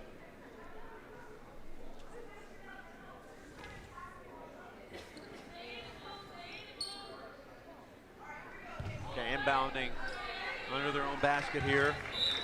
Still looking for their first field goal of the second half. I'll try it with style from 3. No. Skying for the rebound. Took it away. Was Ozzie. That's a foul. Over the back. Yeah, here's the replay of this, Jeff. Look how high she got. High pointing the ball. It's like, where's my foul? Okay, thank you. That was like a T. Higgins pull her down in the end zone. You're ready for tomorrow. That's a 2. Doesn't go. Rebound track down. Yeah, Santa Fe just hasn't had the will to chase it now. They have been broken here. And a foul down low against Youngblood. Little push in the back. On the floor. Inbounding the basketball, Ellie Garnett.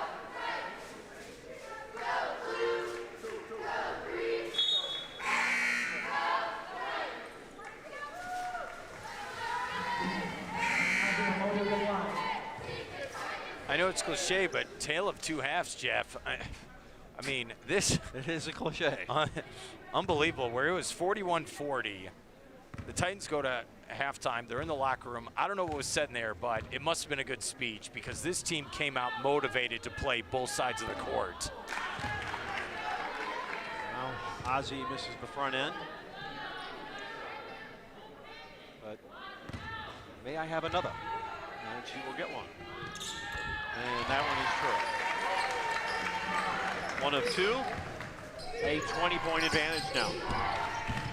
Ozzie has 7 points. And can't get it to bank home.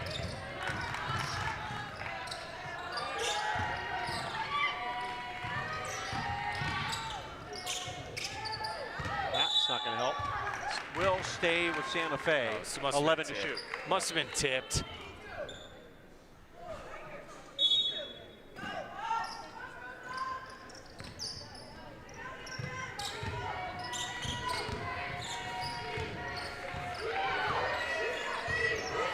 To shoot. 2. Down to 1. And shot clock violation. Just wasn't paying attention. The bench for Eastern Florida, they were all standing. Not now, but a second ago. They're all standing, all cheering. Okay, I believe you. I believe you. Yeah, I didn't want our guys to cut to it and then everyone sit down. It's a way to look out for people. That's the kind of person you are. Sometimes. Team player. You think about this 20-point lead, no field goals given up. Incredible job by Eastern Florida. What do we got? Well, whatever it is, Shadarius Smith doesn't like it. So off the ball. Her first personal.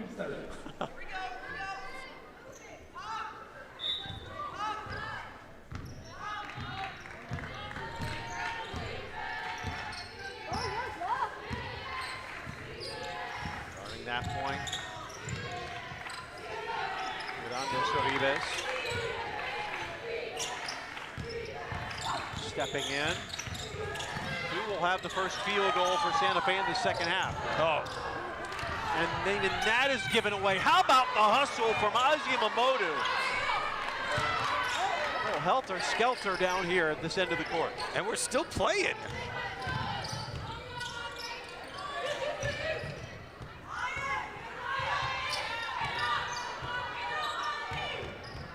Shot clock to 10. Oh, step out. Oh, gets it to go. And with 4:38 in the fourth.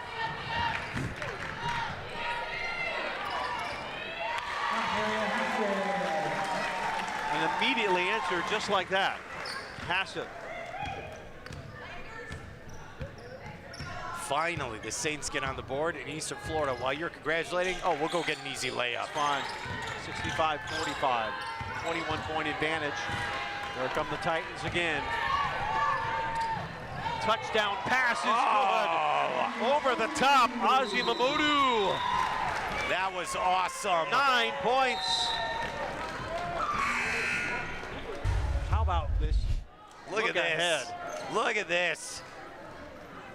Easy.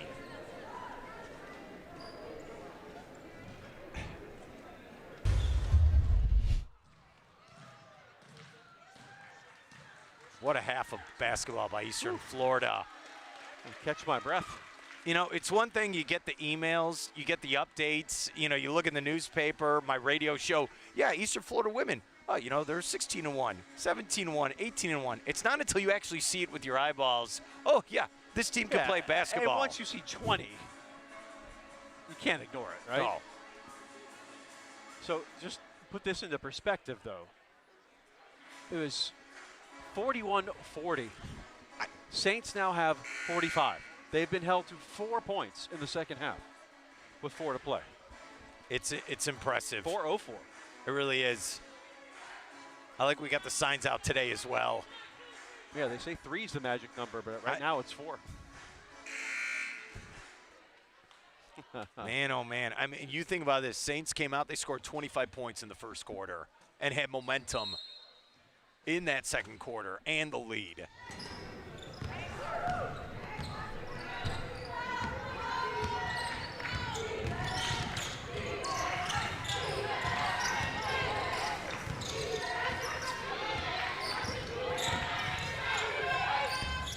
Goes. A couple of buckets in a row now for Reddick.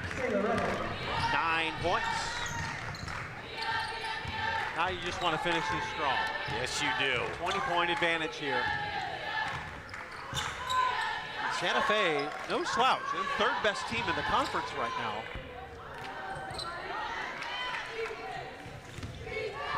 And look to be up to the challenge in that first half. And then some.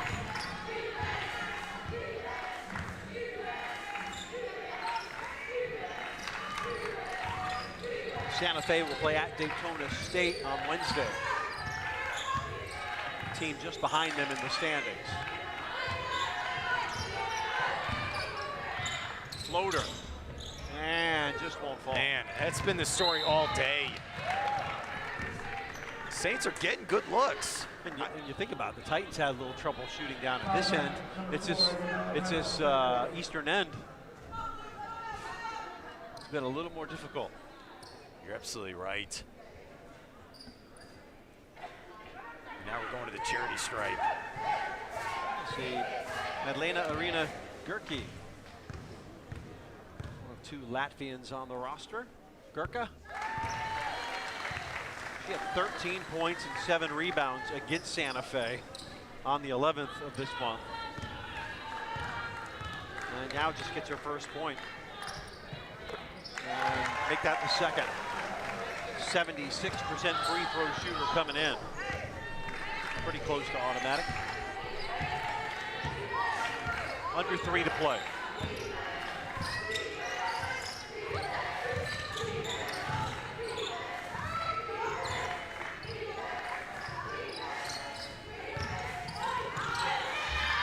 Oh, nice little move. Tell you what, Reddick. 3 straight field goals here. 11 points. Now above her season average of 10.3. Under 2.5 to play. Oh, that would have been crazy.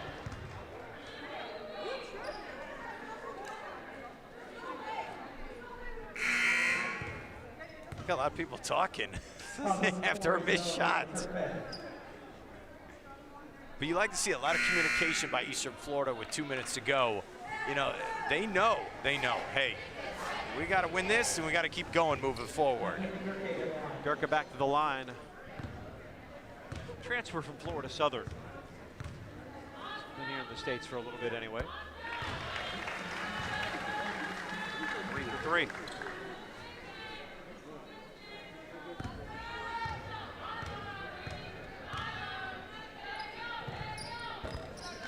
Clean. 4-4 from the charity stripe. 71-49. The lead now 22.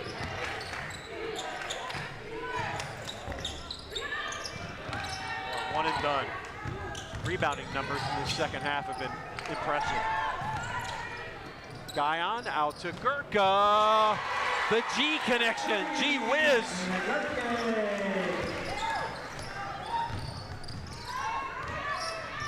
That was pretty basketball. Gurka's got 7 now. Look, all here in this quarter. 79-74. Now we'll lay it off. Where are we going? Turnover? Yeah. See Kulikovska check in. Guyon out. Goes for Ozzy. Hassett will sit down now, and you can see the finish line now through the Titans. Anamibius, Fenson, Redondo Sorribes in there. Well, I know you're going to talk to Coach post-game. Yeah. First question has to be, what did you say at halftime? It has to be. Can you bottle that and sell it? Wow. Delancey, that's just her first field goal. If you're the Saints, you're thinking, where was this earlier this half?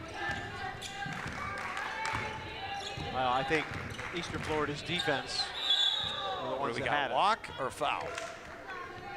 Travel.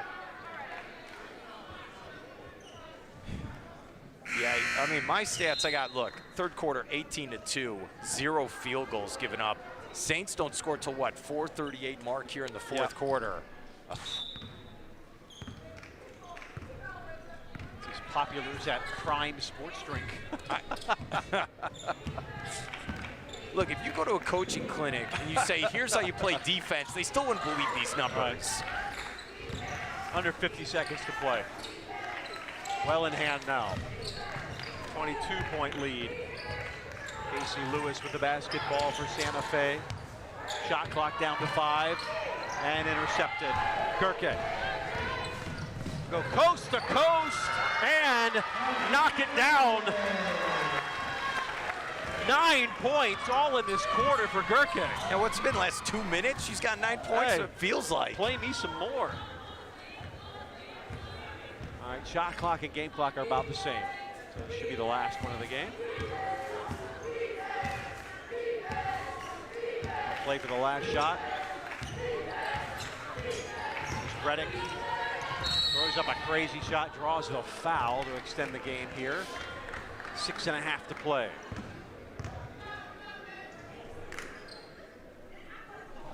Reddick with 11 points. Make it 13. 63% free throw shooter, misses the first. So all the Titans have to do is inbound the basketball and chalk up win number 21. Impressive win, too.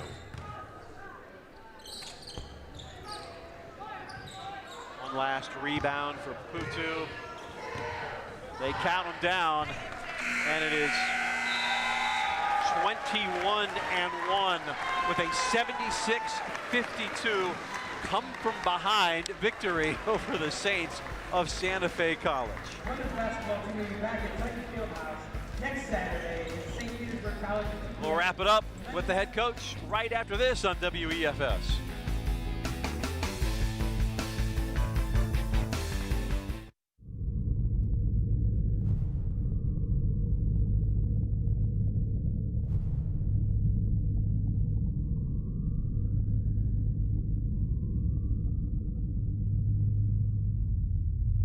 I'm part of SCAP, which is the Space Coast Consortium Apprenticeship Program. What it is, it's an apprenticeship program to get people in the aerospace field and get experience and schooling all at the same time. So I just graduated high school this past May, And I found out about it 2 days after graduation, and my original plan was to go to Eastern Florida and just get a basic AA degree and figure out what I wanted to do from there. I always liked the idea of going into aerospace, but never was sure about engineering itself. So this was a great way to get my career started, even if I choose to go back for engineering or even if I choose to change career paths. This is a 2-year degree that is fully paid for by my company, and it is 4 years of experience in the aerospace industry where I really get to get the experience and the schooling, and if I choose to continue down this path I can, or if I choose to further my education, go somewhere else, I can also do that.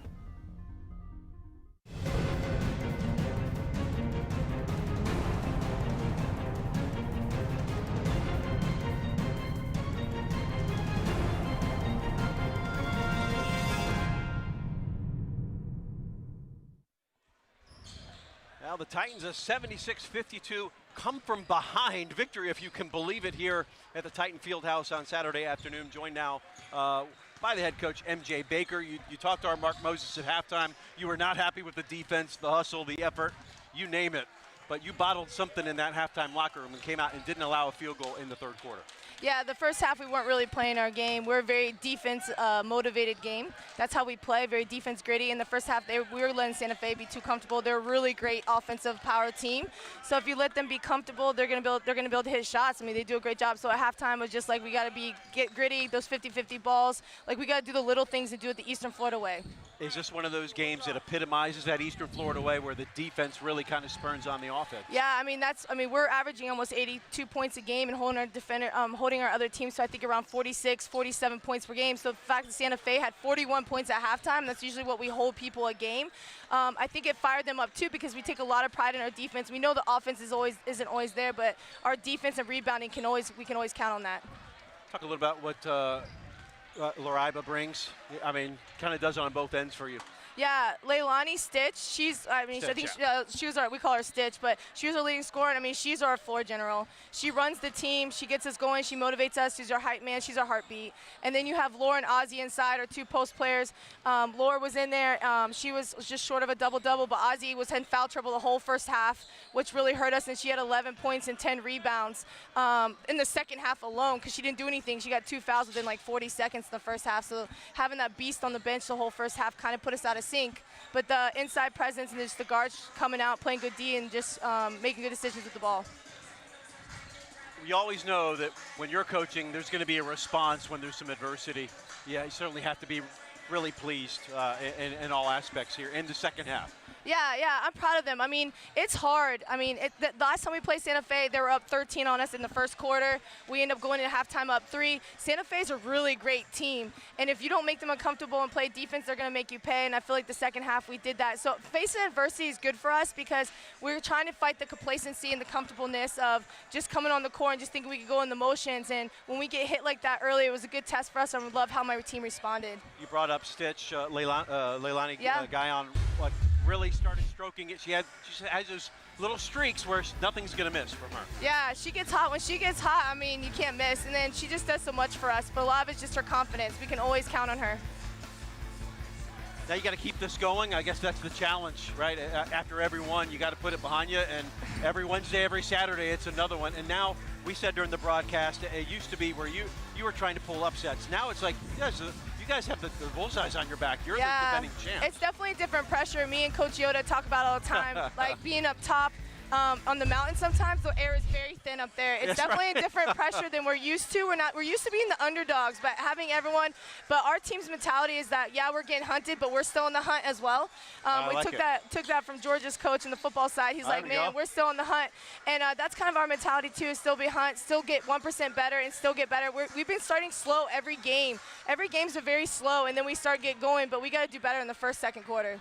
Outside of basketball, I know you're a huge sports fan overall. Yeah. Is that something you try to to do is you're watching these sports, you're watching Oh, Sports yeah, Center, yeah. and you're seeing these coaching sound bites. Oh, and yeah. Ben, I can use that. Oh yeah, I definitely watching football, soccer, like watching. Now my sons play hockey, so I've been watching hockey. But I'm always listening to coaches and players and how they talk, how they use things. But when Georgia's coach, when he said that, yeah, we're hunted, but we're on the hunt, I was like, that's exactly what my team needs to know. So we use that this year. So we're hunting, we're definitely going out, but we got to continue to get better because obviously we have to handle the first half better. All right, well, good luck at Daytona State Yeah, I midweek. appreciate and then you guys coming back out. Here, Thanks for all St. y'all's Pete. support. Yeah. Next week, make sure you tune in here at WEFS. You'll see this team in action Next one more week, time. 2 o'clock. All right, we'll be here. That is the head coach, MJ Baker. The Eastern Florida Titans pick up win number 21, and we still have 3 more weeks of the season. 52-76 winners over the Titans. Second half of our doubleheader coming your way in just a bit on WEFS. It will be the Saints and Titans men.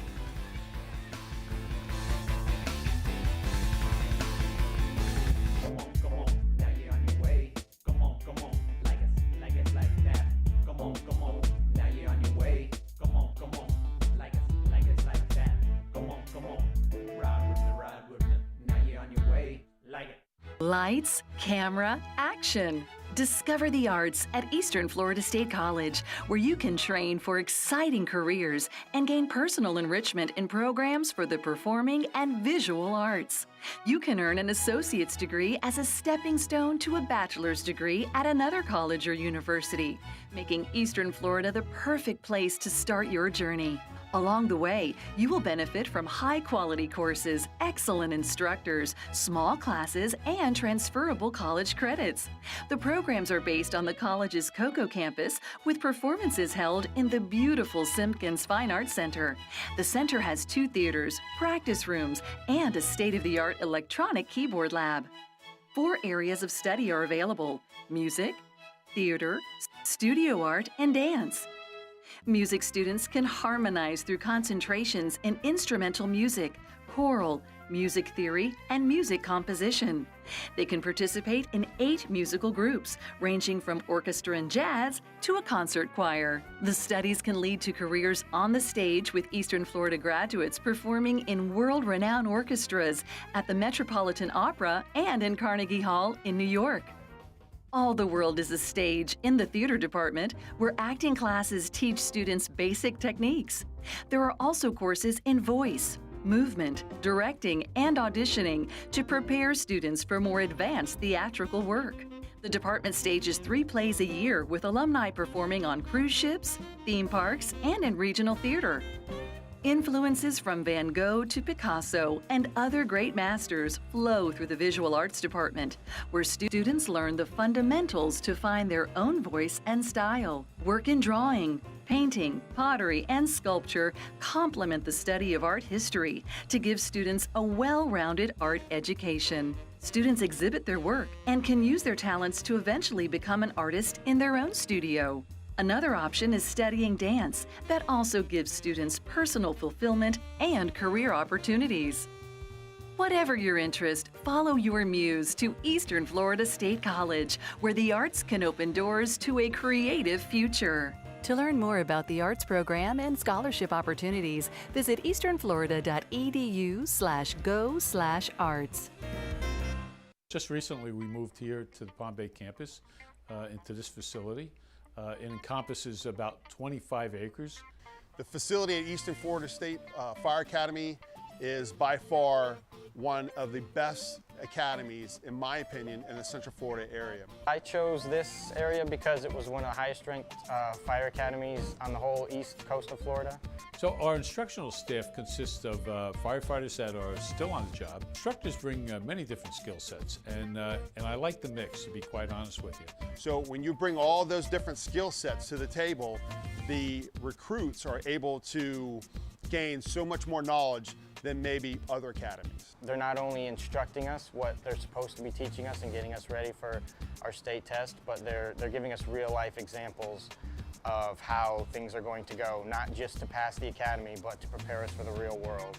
We're able to do technical rescue training. We're able to do fire training. We're able to do any type of VMR training. any type of training that's in the classroom, such as getting your certifications for inspector classes, they're all offered here at this academy. And their ability to teach us instead of just going through the motions and telling us we need to do this and we need to do that. You know, they teach us why, which helps us understand much more of how things operate in the real world.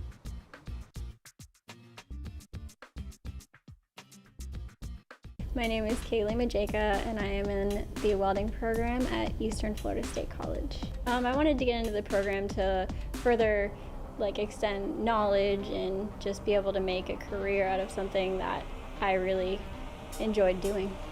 The program is about 9 months. I don't know anyone else in the local area that does have a program like this. This is right up my alley.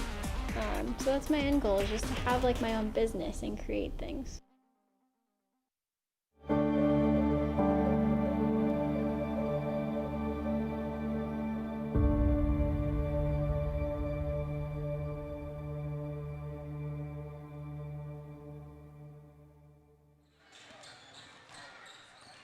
Welcome back here to the Titan Fieldhouse after the women won earlier today, 76-52. They go to 21-1 on the season. And I know coming up, top of the hour, we are going to have the men's team going at it also against Santa Fe. Big-time matchup between two great basketball programs. But before we get to that, let's get to the man behind athletic communications. He is my good friend, Mike Parsons. Mike, how you doing? I'm doing good. There's a couple good basketball games today, so that's always fun. You're absolutely right. We'll start with the women. They win today 21-1. How impressed are you with the women's program? It's amazing to see how this program's grown, and every year we're a little bit better, and this year it's just a remarkable start that we're off to, and you hope you can keep it going, and we go back to the national tournament for the second straight year. That'd be amazing. MJ Baker's been here. We were talking before the show, about 5 years or so? 6 year, yep. This has a chance to maybe be her best team ever, right? I think it is. No, I've never seen a team this deep for sure. And, they're very talented from top to bottom, and practice is almost as much fun to watch as games are. It really is. You're absolutely right. And we're looking at this. No field goals given up in the third quarter. No field goals. Yeah, it's crazy. When they start playing defense, it's really fun to watch. And when you think about how talented they are offensively, and then they can lock you down on defense like that, it's a scary combination. The only thing more impressive, I'll tell Star viewers, all the notes that Mike has to write. When I'm sleeping, getting my beauty sleep, you're up at 2 a.m. writing this. I like it. Real quick, spring sports have started. So what sports we got going now? Yeah, so I was at baseball yesterday for their season opener. We were in Bradenton, and they played Northwest Florida, who's a great team. And unfortunately, we lost in the ninth inning, but it was a great game to watch, and so that's going to be good. Softball team also started this weekend, and the softball teams went 2-0 yesterday. They have 2 more today, so it's a great start to start the spring season. Now, fans, if they want to come out to the games for all these spring sports, even basketball, it's free and open to the public. It's all free and open to the public. We want to see fans out there. That's kind of the thing, is to have everybody come out and kind of support. And the kids play a lot better when there's a packed stands. Real quick, you ready for the basketball game for men tonight? I really am. This men's basketball team is really fun to watch. They have a lot of different good scorers. Caleb Bird being the top one, but everybody can shoot. And Andres Burney is a beast underneath. It's fun to watch. We're going to see coming up next, and thanks, Mike. Coming up next, we got men's basketball, Eastern Florida, Santa Fe. We'll be back with the tip-off next.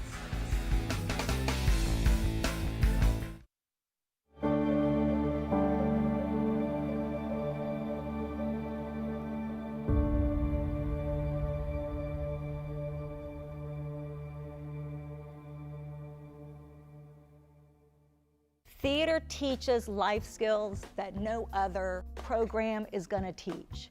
It teaches empathy, it teaches confidence, it teaches poise, it teaches life skills like time management. Putting on a play takes a lot of time, and students have to be able to manage all their other classes and their work schedules. We're hearing a lot about these 21st century skills that employers want. They want people who can work collaboratively, who can work as a team, who can get along well with others, who can work to a deadline, who can think outside the box and be creative. Theater teaches all of those things in a way that nothing else does. It also teaches empathy. In a world where we have got to be able to consider other people's point of view, theater gives us an opportunity to stand in somebody else's shoes, either as an actor or as an audience member, and to consider the world from somebody else's point of view. This is a very dangerous profession. And again, if you're on the fire grounds and you're learning things and you do not complete a skill the appropriate way, in the real world, when you're working in a fire department, it could injure you, could injure a fellow member of your crew, or it could injure a member of the society. So it is imperative that whatever skill set they do, they're very methodical. Our role and our job is to protect the citizens and the tourists of the areas that they're protecting. And we will do that at any cost, which includes putting our lives on the line for people that we don't know. We don't look at ourselves as heroes. This is our job. This is what we do. This is what we went to school for.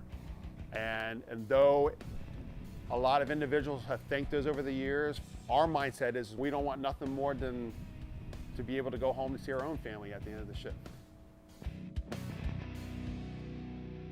At Eastern Florida State, I am one of the computer science instructors, and I teach a variety of courses in information technology, including cybersecurity, digital forensics, computer repair, and Linux.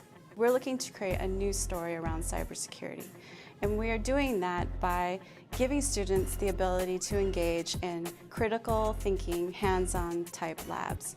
I want them to feel confident when they leave here that they are able to actually change the story of what's happening and educate not only themselves but their peers. You really have to have a passion for cybersecurity because the industry is always changing. There's always new threats, there's always new viruses, there's always new ransomware. If you don't like that, then it's not something for you. But I'm finding that students get excited about it. They get excited about seeing what's behind the scenes. It's almost like you get to tap into a world that you don't really see on the outside. The engineering technology program is a 2-year AS degree. It's a lot of hands-on, a lot of industry skills, and our programs are up to date with the local demand. We talk to the local industry and ask them what do they need from our graduate. And so far we're providing a good workforce for the Brevard area. When the student graduate from this program, actually we have a waiting list. A lot of companies want some of our graduates yesterday. Since day one, there's been a lot of hands-on labs to be able to pull a machine and then just start working on it and take it apart and put it back together. I've learned where the motherboard goes, where all of your circuits and how to connect them all. It's helped me troubleshoot a lot of things at home that I've been able to get working again. I'd rather be a technician, and so the hardware experience is super important because you're literally working with machines firsthand.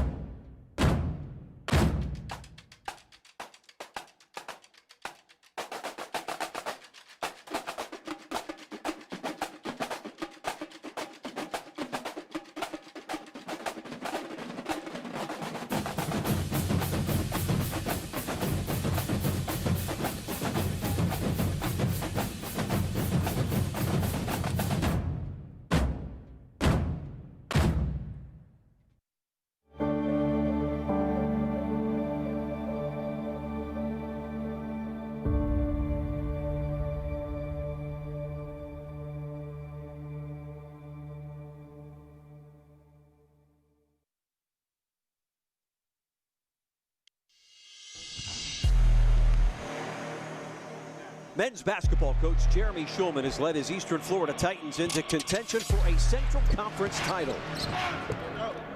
But to set the pace in one of the nation's toughest leagues, Coach Schulman knows his team must bring its A game every night, starting with tonight's foe, Santa Fe College. Coming over here. Live from the Titan Fieldhouse on Eastern Florida's Melbourne campus, it's the Saints and the Titans next.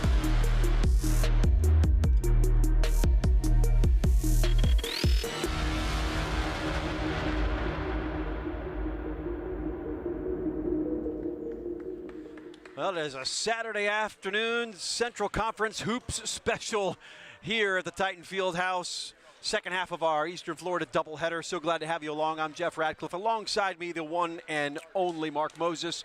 Well, we had a great game in our women's game, coming back from a point down and then just going off in the third. Women win to go to 21-1 on the season. This is a really interesting matchup. The two teams, Eastern Florida and Santa Fe, shared the conference championship this year.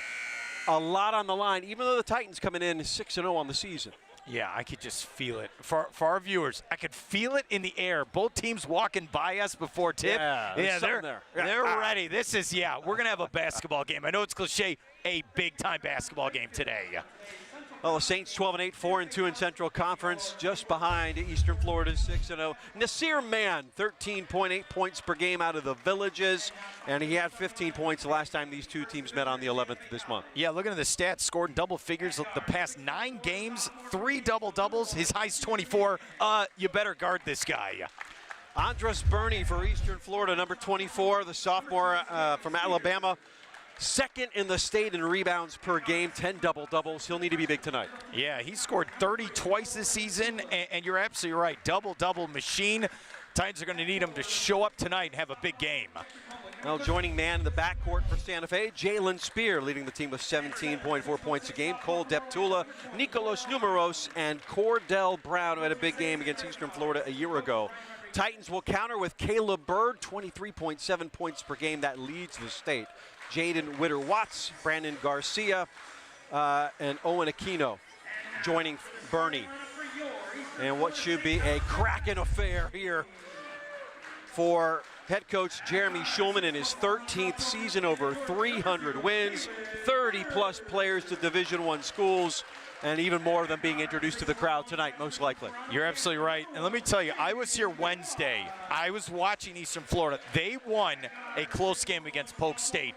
In my estimation, being around this program, it was one of the finest coaching efforts ever by Jeremy Schulman. It was, because it was one of those games they had no business winning, but I'm telling you, they grinded out, they got the win, and they were getting ready for it today. Today is big. I just, that chill in the air, we're going to have a big game today. Yeah, these two teams have built quite a little rivalry the last couple of years. Last year, 22-9, Eastern Florida 12-3 in the conference. Santa Fe, 24-6, 12-3, both advanced to the state tournament. And in the preseason, you'd have to think it was going to be one of these teams going forward. Chris Mowry, a legend, 19th season, 350 wins, former assistant at UCF. He was there when they had 2 NCAA bids. Guy that stresses academics, but he's had 110 players sign Division I deals. Remember, 1 year ago, we were here calling a game, and we saw this team beat Eastern Florida on this court. That does not happen often. I remember they shot lights out that evening, so you know this core of this team is not going to be afraid of Eastern Florida. In the center, Burney for Eastern Florida, and Cordell Brown for the Saints, and it is game on in Melbourne. Titans will have the ball first. Caleb Bird along with Witter-Watts and Brandon Garcia, 0-1-3 in that backcourt. And expect a high-energy game tonight. Thought about it, took it. Big rebound down low from Aquino. Has his first 2. Hitting the weight room, that's a big man rebound and put back. Now we'll see the Saints respond. On the wing, it's Jalen Spear. Man, a good ball moving around the perimeter. Here in our first minute, Spear out of Gainesville, the Rock. Transfer from FAMU. Going to the rack now, the floater will go. That was pretty. That's a Division I type move right there. That was nice. Even Steven early going. This Titan team just starting to get healthy. Yet still undefeated in conference. You gotta like that if you're Jeremy Schulman. Gotta like that even better. Aquino now 2 for 2. Man, that's a 3-pointer. Inside game now showing the outside game. So Aquino now above his season average of 4.8 points a game. That didn't take long. Yeah, a minute and a half. Oh, step inside, my man, and boy, can't get it to go. And it will stay with the Saints. Jeff, I'm going to tell you this right now. You better be in shape if you're going to play in this basketball game. Right. These two teams met earlier this season, 76-65, Eastern Florida winners. That was in Gainesville. And for our viewers at home, Jeremy Schulman, head coach, he has the jacket on. Yes, and vest. I'm going to go about 16-minute mark. It's going to come off. I'll reserve the right to see how the scoring goes here in the opener. And if there's a lot of that, it'll come off sooner, as the dagger from Numeros, 5th in the state in rebounds, showing he can shoot too, at 18 points against Eastern Florida the last time out, tied at 5.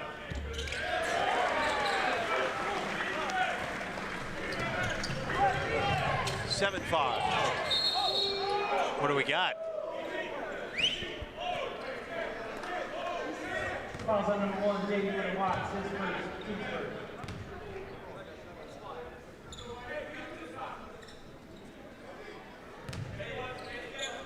Eastern Florida will try to defend here. Pick off the dribble, Numeros. From the wing, the 3 a little too strong. Big rebound there by Bernie.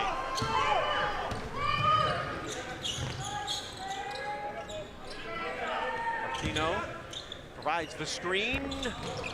Garcia can't knock it down. Look, and these two teams know each other. They play every year multiple times. Both of them want this W today. Ooh, spin. Spear. Ooh. Yes. 7-7. Spears got 4. Ooh, that was a nice spin.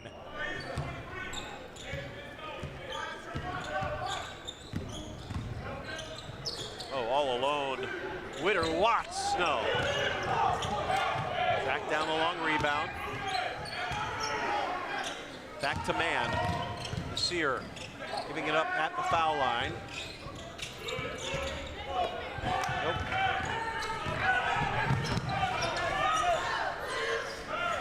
Oh, looked like a walk right there. There's another one. That's going to be travel, yeah. A little too much dancing out there by Santa Fe. Luckily, the refs called it after a while. 7-7. High intensity game as we expected in the opening minutes for sure. Kino. There's Bird. Woo! To the floor. That could have been very dangerous. That could have been very, very dangerous for both players. Watch again. Trying to take Deptula on the dribble. He just lost his footing. Okay, Garcia will inbound the basketball.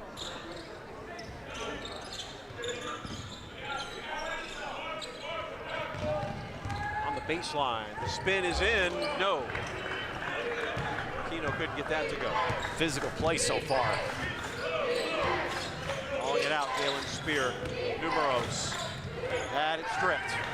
Titans come the other way. Full speed. Witter Watts to the rack and scores. Oh, that was pretty. You thought he was going to give it up? No, Magic Johnson tile play. A freshman out of Toronto. Oh, nice pass. Couldn't cash in.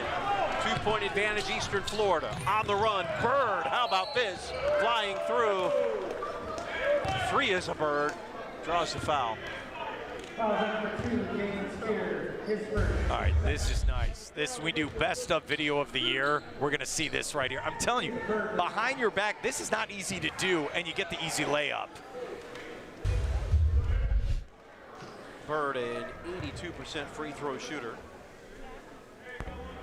Makes the first. In the scorebook he goes. Out of Atlanta, Georgia, again leads the state in points per game. He's been in double figures every game of the season. Didn't play in the first meeting. He's just recently returned from an ankle injury, so you know that Coach Schulman happy to have the sophomore back in his lineup, the leading scorer on this team. 23.7 points per game.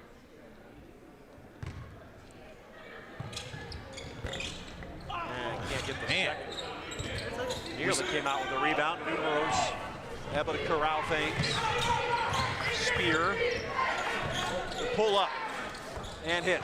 Ooh. 2-pointer. Cuts it to 1. Look, Spear out of Gainesville. He has come to play today. Season high at 34, so you know he can fill it up.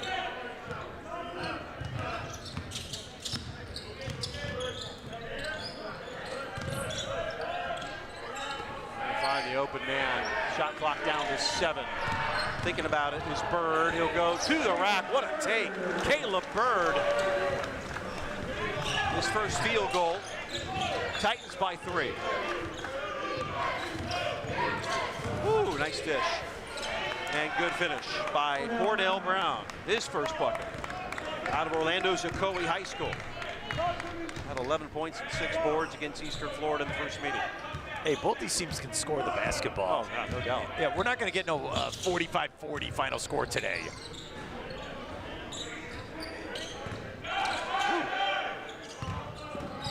Rose down low, trying to play D. Did his job. Help on the rebound from Brown. Saints with the basketball, down a point.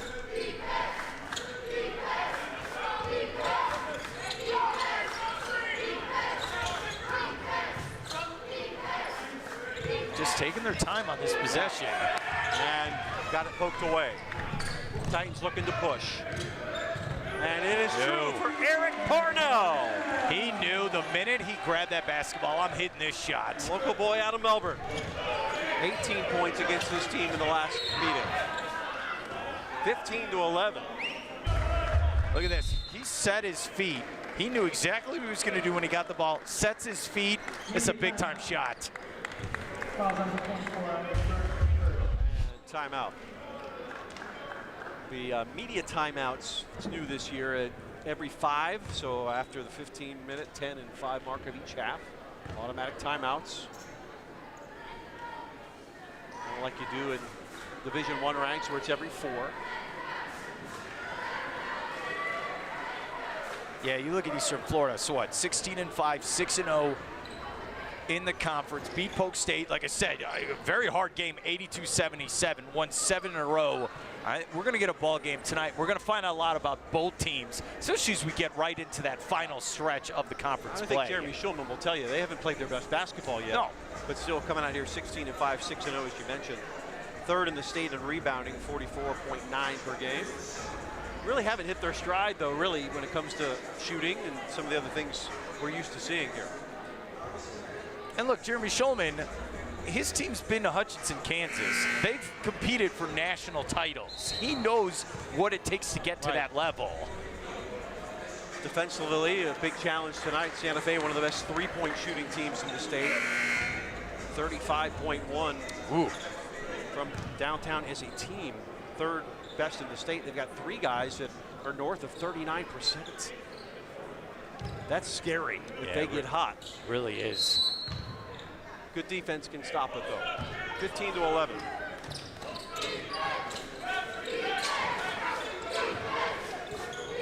Yep, not going to let that one shoot. Good feed down low. Nicolas Numeros has point number 5. 9.2 rebounds per game. 10.8 points. 2-point advantage. Thought about the 3. Aquino thought better of it. Pull up J is true. Bird has 5. That was a nice looking stroke from the outside.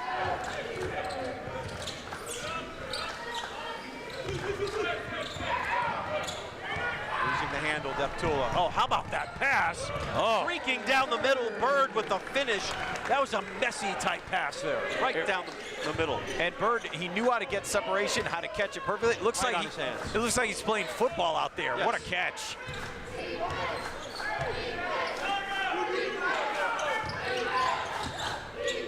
Kings of the fast break.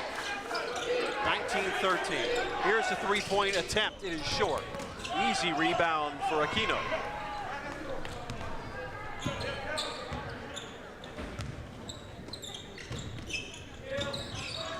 Gives it up. A.J. Dixon in the game now. And we'll kick it out on the wing. Thought about the 3, passed it up Witter Watts. Now, Bird flew a little too quickly that time. There was so much unselfish play. No one would step up and take a shot there.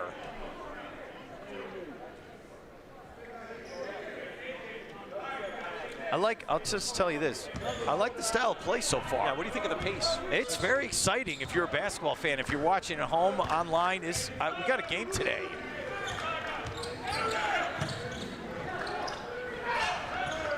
That one it just didn't fall. Looked good off the hand of Numeros. Able to get the rebound though. Here we go. One-on-one to the rack. Oh, and gives it up. Boy, unselfish play. Didn't work out that time. Missed a couple of cracks at it. Oh, nice move. Man. Everything but the finish. We saw this in the women's game. The rim just goes in and out. Lining it up, loading it up. Winner Watts. He's looked good so far. Nice shot. 5 points, the man from Toronto. 22-13. The lead continues to grow. How about that clean block? That was clean. Dixon to start things off. Now it goes into the lane, off the back of the rim. Big rebound from Mann. Oh, no look pass. And it overshot everybody, out of control. That's a charge. Big collision under the basket. Dixon's up off his feet. And we're going back and forth, back and forth. It's like a video game. Fouls on number 20, Cordell Brown, Pittsburgh. He's third. Yeah, I was like, wait, what? What happened there? All right, yeah, look. 22-13, Eastern Florida with the lead. And I tell you, I don't say this often. Got to bring your track shoes today. Get those running shoes because you're going to be running. Make sure you don't have the metal spikes that will ruin the floor. That's a beautiful floor. Don't mess with it. Even you could score on this floor. Well, let's not push it. You've seen it. You've seen it on Twitter. Dixon. Oh my goodness. Took a hard left and went right to the rack. Freshman has his first 2. Freshman out of Maryville, Indiana. Titans by 11. Foul.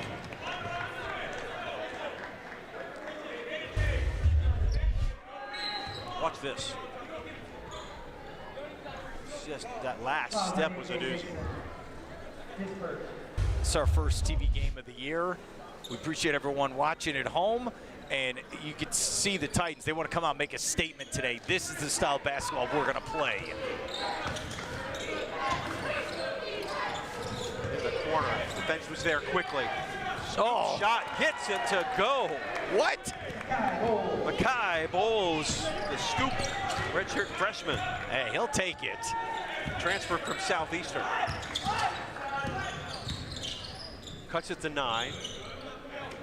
So far, good execution in the offensive end here for Eastern Florida. Dixon thought about it. Help him out. Shot clock now to 8. Off the dribble. Got to get it off with 1. Air ball. Shot clock violation.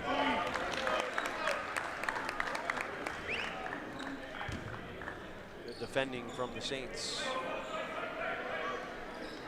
You can see Eastern Florida, they're just trying to get the best shot possible. But after a while, you just ran out of time there. You want timeout? Yeah, right at the 10-minute mark. They hit it on the nose, right? You're absolutely right, Jeff. Well, Jeremy Schulman's now in his 13th season as Eastern Florida head coach. Recently asked him about what some of the lessons he's learned in all that time that he's been here in Melbourne.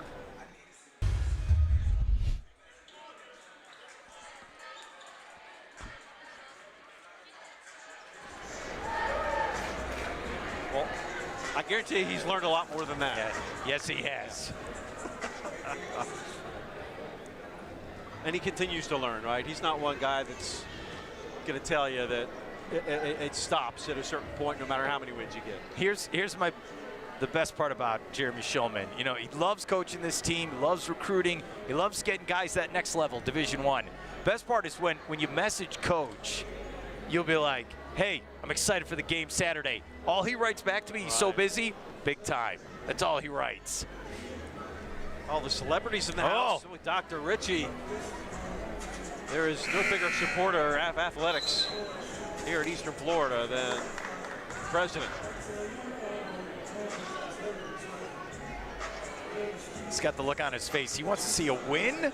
He wants to. It's all business, though. Exactly what it is. Yeah, we got a good crowd here today.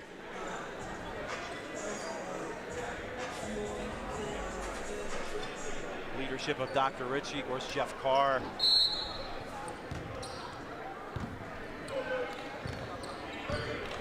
Ten-minute mark of this opening half. But yeah, just about where this, and you talked with Mike Parsons in between these two games. What this program has accomplished in a multitude of sports is amazing. It's the standard bearer, really, in the state of Florida now. For what an athletic program can mean to a school and the community.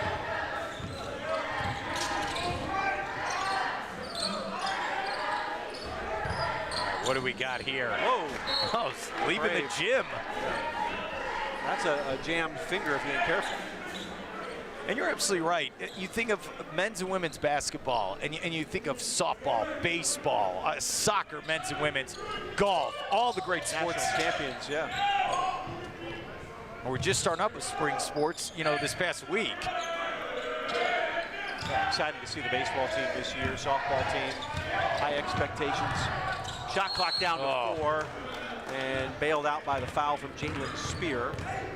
Yeah, Spear's shaking his head. He knows. Yeah, shot clock down to 2. It's a tough foul to give. Going to the line to shoot 2 will be Brandon Garcia. Sophomore out of Cypress Bay High School in Weston. This is the front end. 71% free throw shooter. Had 14 points against Polk State on Wednesday here. He's been dealing with a bit of an ankle issue, but double figures every game he's played.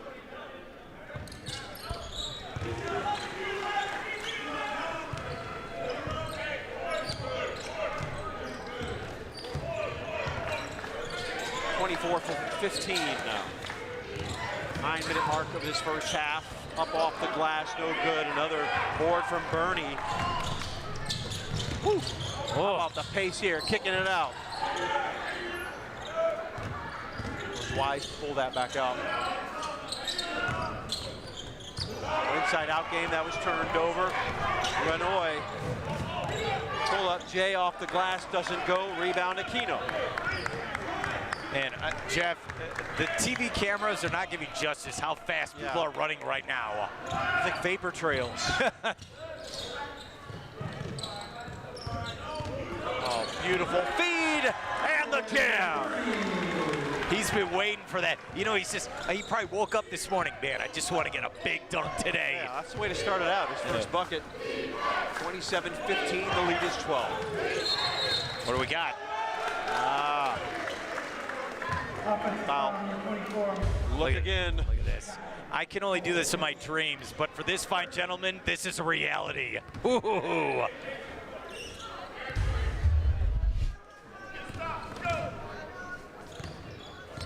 And like the defense as well, getting another forced turnover.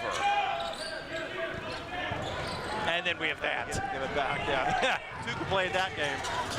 Ooh. Never got the shot away, but a foul against Eastern Florida.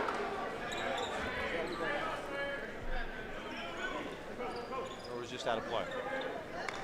I think it was just tipped away, right? Yep. No foul.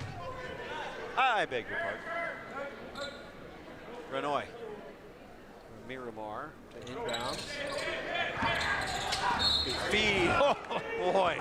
What? Owen Windex Aquino committed the foul. Hey, protect that basket like your life depends on it. Man, it's like a trampoline.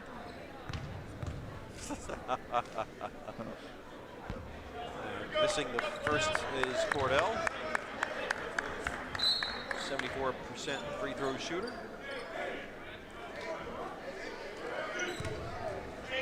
All-time leading scorer at Ocoee High School.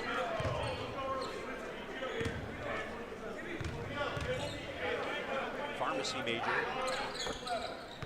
And has a prescription on that one. Yeah, you know what? The crew just informed me I lose. The jacket is still on Jeremy Shulman right now. I'm impressed. Looks like you're going to Long Doggers and buying dinner for everybody. No. And one. Bernie, the hoop and the harm. If you're a teammate of his, he's such an easy target to find. Just get him the ball. Oh, I love it. Now the address has got to be Andres. Connect here, he can. Titans 30, it is true. 30-16.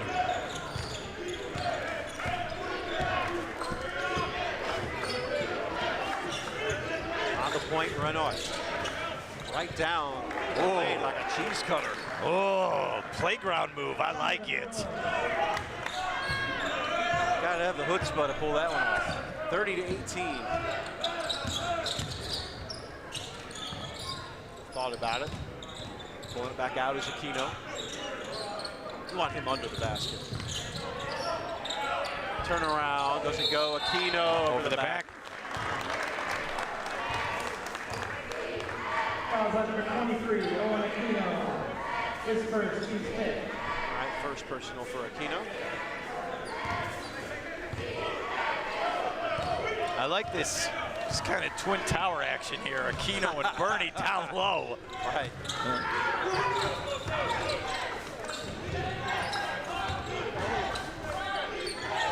Under 7 minutes to play on a turning clock from the wing. The three rattles home for Nigel Martin.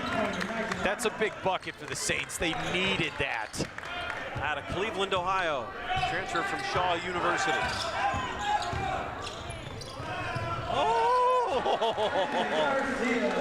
Garcia to answer. How do you even practice doing that layup? I don't know. That one a little too strong. Rebound from Aquino. Starting to rack that number up. Garcia. Is that true? No, too long. And out of bounds off of Santa Fe. 6:03 to play here. Yeah, we're going to go to this layup. This is pretty. That's the best way to describe it. Going backwards. Garcia got it inbound all the way to center court. Plenty of time here. But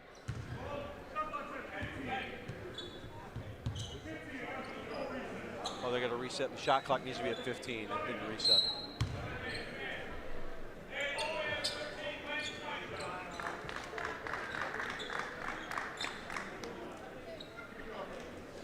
Yeah, so much for your bet. Yeah, like still full regalia. I'd say the minute this game gets cut under 4 points. That's what we're going with. But it may not happen. They keep playing like this. That one, no good. Another big rebound on the offensive board. Pull-ups. Another swish. 9 points. Make that, 9 points for Bird. It's an impressive first half so far.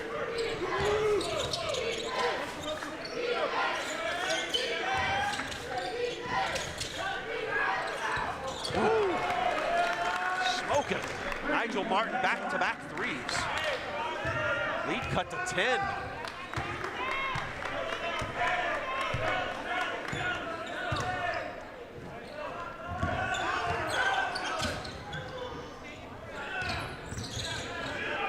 Bird. Whoa, really walked.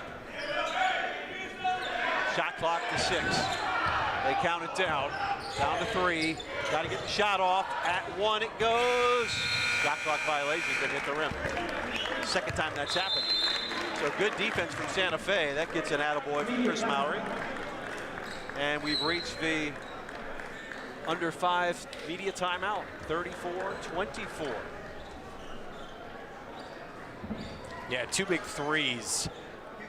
Back-to-back by the Saints, cutting it to 10. They got to be very happy because they've been very inconsistent here in the first half. It's been all Titans so far. Well, here's Jeremy Schulman about all those lessons learned.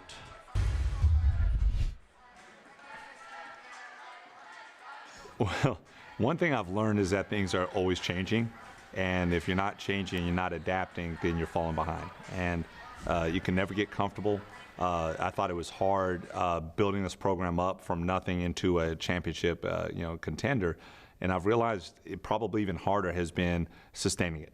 It was already hard the first way, but now, we always have a target on our back.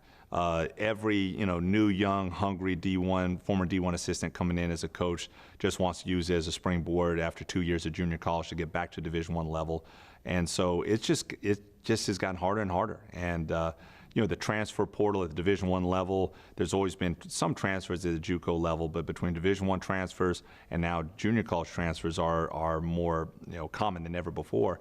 It's been the junior college has become even more of a transfer game. And we've taken a couple of transfers, but we only take the really perfect fit transfers.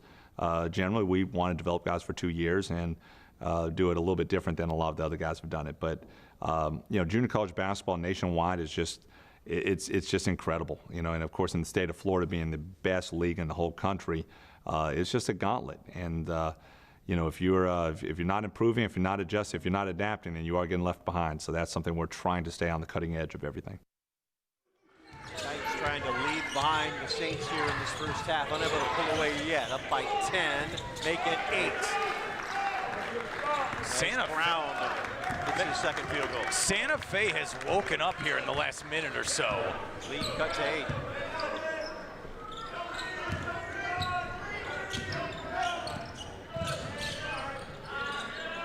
Leading the way for Eastern Florida, Caleb Bird with 9, Bernie with 7. Oh, man.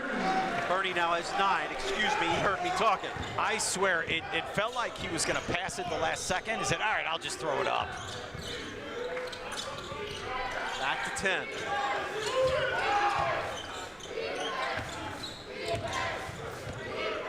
All right, have a go. Oh. Bam. Nigel Martin is 3 for 3 from beyond the arc.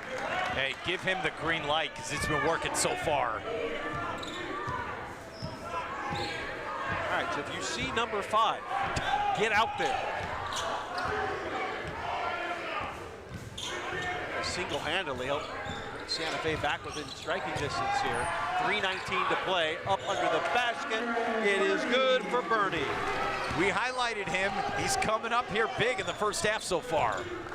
9 points. 38-29. Ooh, a little behind the back pass and making it count. Cordell Brown. Man, jacket is off. Jacket is off, buddy. Yep. The 3-minute mark. Okay, note that for next Saturday. All right, I will. That's kind of our over-under.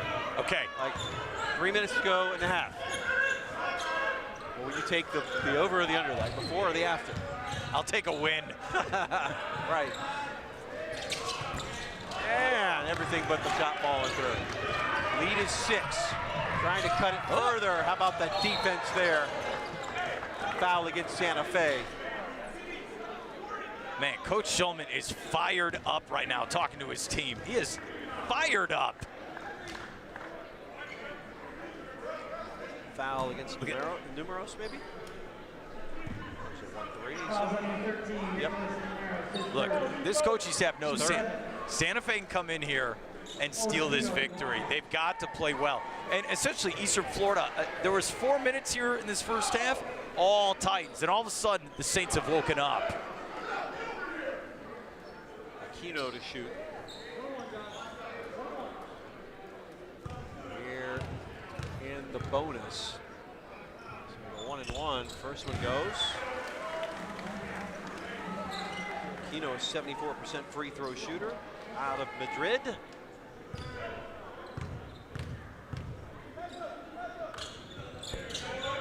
Oh. He gets them both. Wonder if he's an Atletico or a Real Madrid fan. We'll have to ask him. Good question if we can get him. He is real and he is athletic. Oh, again, how about that? Aquino. Oh, give it right back. Man, in the corner. Not that time. Boy, the pace is picked up. 2:07 to play. Nope, wasn't there. Shaking him off. That's Darnell okay. Him off. Nope. Hey, that's fine. Just take your time. Get the best shot possible. Doing just that. Witter Watts. Now they'll make their move. 6 to shoot. Kicking it out. Witter Watts down to 2. Gets it up. Crazy shot. Doesn't go. And picked up by Martin at the other end. All the way into the front court. Off the glass and good. Man. Oh, man. And it is a 6-point deficit here for Santa Fe. A minute and a half to play in the half. That shot, of all the shots, especially women's and men's game, all the shots we've seen going in and out, that one actually goes in transition. Man, what an answer by the Saints. So nobody thought this one was going to be an easy one. No, you did not. And look, it was, how big was the lead there for a minute? There was a stretch there, all of a sudden, what, 14, 15 points? And then the Saints, banks, started hitting threes from the outside. They're back in it. Here's the replay. Look at this. Oh, yeah, so it was, we just go back and forth, back and forth. That's what I'm saying. You better make sure you got your track shoes on today.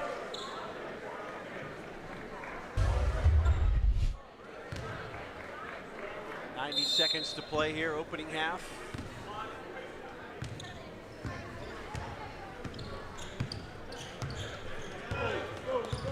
Just got to finish if you're Eastern Florida here. Finish with something positive going into the half. Eastern Florida is led by as many as 14. It's down to 6. About the turn. Oh, work. Bernie. He's got 11 now. Back up to 8. Coming up on a minute to play.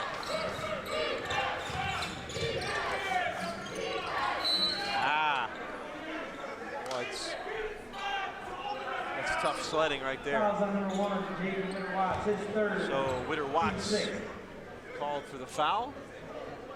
Play will remain with Santa Fe. Checking in defensively for Eastern Florida is Cameron Wickline, the Melbourne native. Defensive tenacity in here on this possession.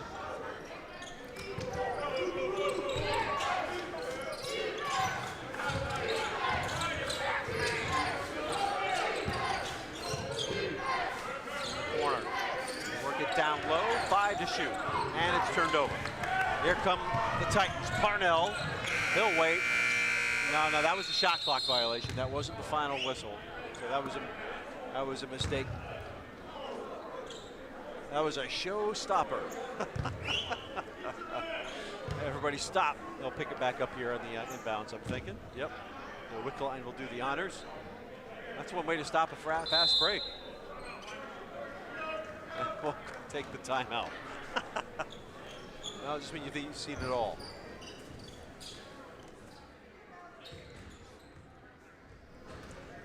Look at the Central Conference standings coming into this matchup. Eastern Florida 6-0, top of the league.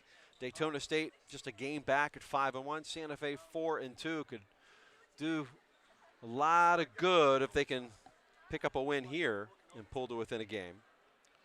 Polk State in 4th at 2-4. EFSC Jacksonville 1-5. St. Pete, who we'll see here a week from this afternoon, is 0-6.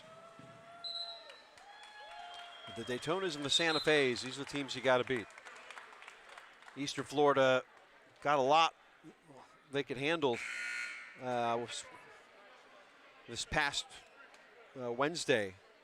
Had to hit 24 free throws, eventually pulled away from Polk State 82-77. Heard Mark talk a little bit about that match. You're going to have those games during the course of a season where everything doesn't quite. A delay of game warning has been issued to Eastern Florida here. So no more of that. 35.6 on the clock. 24 on the shot. Starts right now.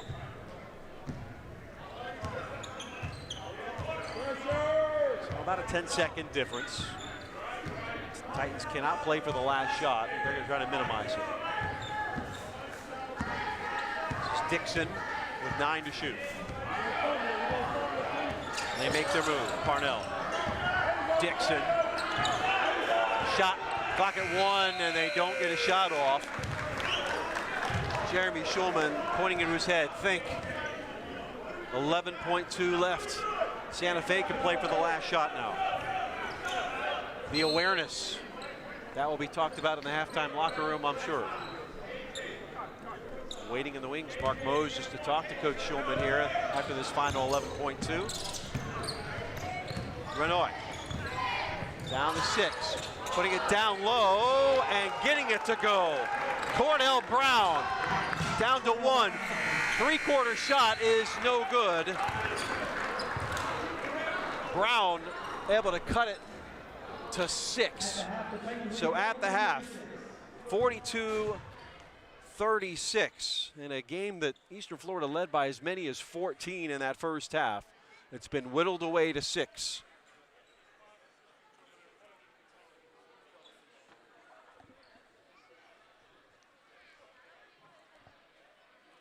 So halftime here at the Titan Fieldhouse. Some things to talk about in that locker room.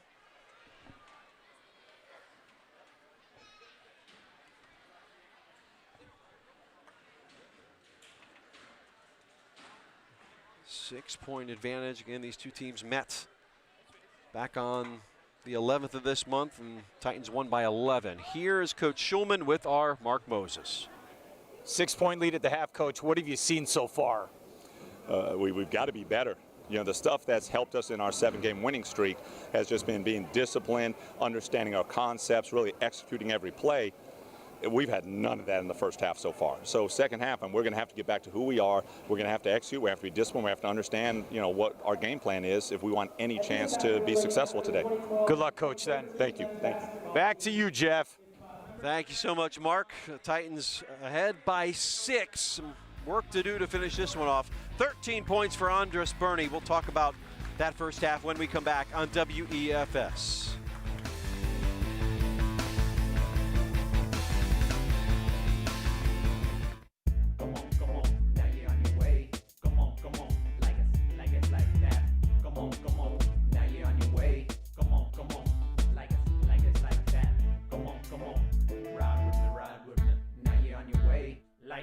Are you looking for a career in a medical field that is in demand, always evolving, and makes a real difference in people's lives? Diagnostic medical sonography is a dynamic professional field with high earning and growth potential. A diagnostic medical sonographer is a highly skilled professional who uses specialized equipment to create images of structures inside the human body that are used by physicians to make a medical diagnosis. Eastern Florida State's Diagnostic Medical Sonography Associate of Science degree program lays the foundation for entry into this field, with additional opportunities to continue your education with specializations in vascular sonography, adult cardiac sonography, and other areas based on students' interests. Students can even earn their Applied Health Science Bachelor of Science degree with a medical imaging specialization.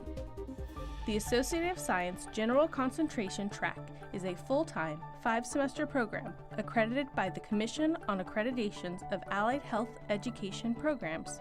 The coursework includes detailed classes in anatomy, physiology, pathology, physics, instrumentation, and scanning techniques. In addition, students apply sonography skills learned in labs and classes to clinical settings with externships in hospitals throughout Brevard County. To see a detailed breakdown of the application process, prerequisites, coursework for each semester, as well as information on job placement and potential salary for medical sonographers, visit our website at easternflorida.edu/go/sonography. Here's what some of our students had to say about our program. The Eastern Florida State College sonography curriculum is very comprehensive, so although it's classified as a general sonography program, there was a heavy focus on OBGYN. So we had 2 consecutive semesters of obstetric coursework, and coupled with clinical experience at clinical rotations, I really felt like I got a good background of obstetrical sonography prior to entering the workforce. Eastern Florida State College has definitely taught me to be consistent, to be professional, to be very knowledgeable, I think the professionalism is what stands out the most to me. Now that I'm in the work field, I can really see that the professional environment at school has carried on into a professional character and attitude out in the work field. I would absolutely recommend the program. I have found a lot of success through going through the program, and as well as a lot of other people that I know. If working in this exciting field of medicine is something you want to check out, then follow through and visit our website, easternflorida.edu/go/sonography.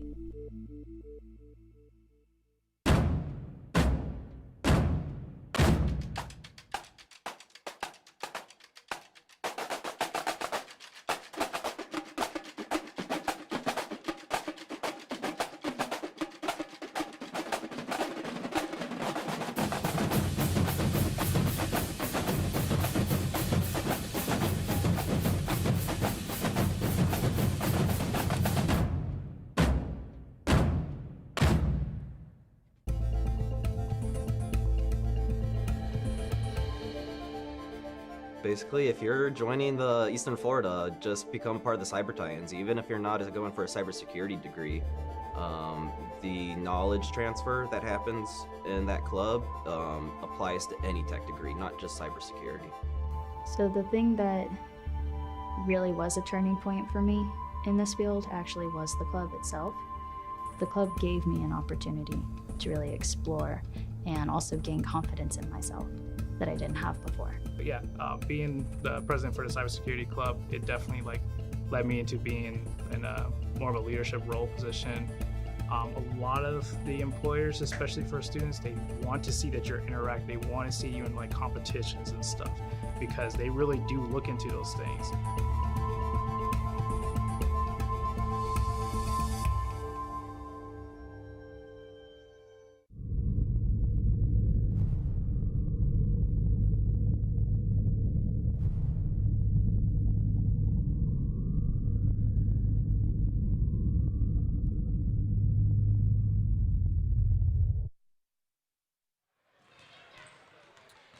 (42-36), Titans by 6 in a game they led by as many as 14 in that first half. Jeff Radcliffe, Mark Moses, and our entire WEFS crew bring into the action here at halftime. What did you make of it?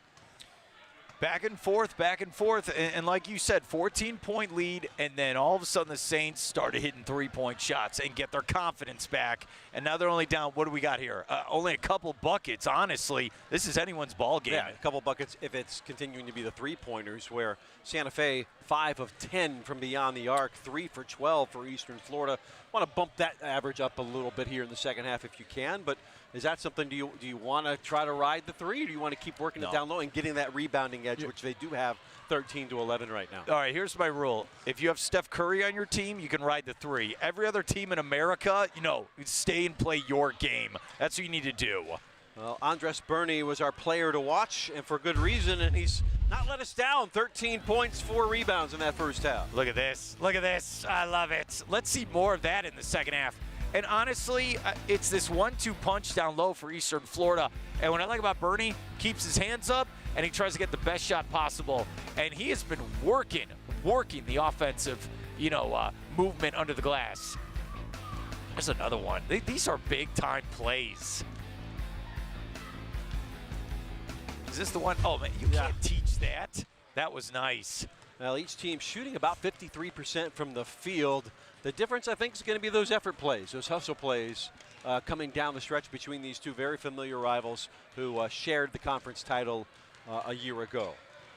Leading the way, as we said, Burney with 13. Caleb Burt has 9 for Eastern Florida, 7 for Owen Aquino, 5 for Jaden Witter-Watts. On the other side, Cordell Brown, 10 to lead the way for Santa Fe. Hey, do you know the way to Santa Fe, or is that San Jose? I'm not even sure. Just go to break. That's what we'll do that. When we come back, second half tip-off, Santa Fe, Eastern Florida State College. We got ourselves a ball game here in Melbourne.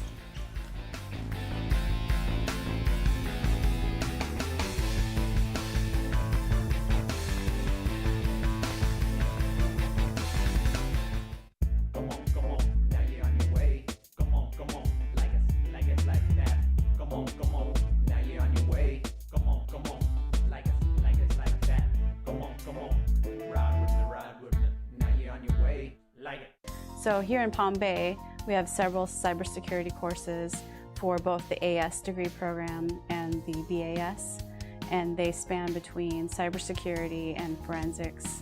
It's kind of like a boot camp style that I think of it, and really get your hands into dealing with information technology and have some fundamental knowledge before you go into cybersecurity. You have to have a passion for computers and have a passion for the field to excel in it. So it's a really good field to go into if you're already in computers and you want to expand your knowledge. So here in Palm Bay, we were able to create an isolated network that is completely off the grid of campus, and it gives the students the ability to work within that sandbox and play with those tools, get a better understanding of how they work.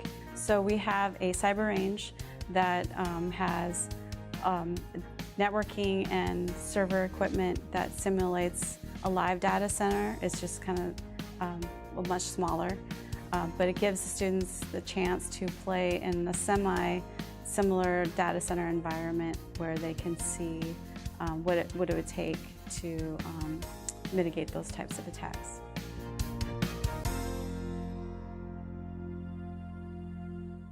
The AS degree program in Fire Science Technology basically encompasses a group of certificate-based programs that are required by the State Bureau of Fire Science and Training for firefighters. The people that come in and go for their AS degree here at Eastern Florida State College are the people that we want to see come up. They're driven, driven young men and women that are looking to be the future of the fire service. When somebody comes in to learn tactics and strategy, they're learning that so that they can be more qualified on the job and out in the street as a fire officer. I've been a firefighter for 2 years and been a paramedic for almost 9 now. The AS degree helps me with promotions at work, also raises at work, and allows me to become instructor either in paramedic or out here on the fire grounds. During the time in a course such as company officer leadership for the fire service, you'll learn what it takes to lead a crew for a day and take care of the issues that may arise as you go. There's 4 classes in my AS degree that gives me my Fire Officer 1.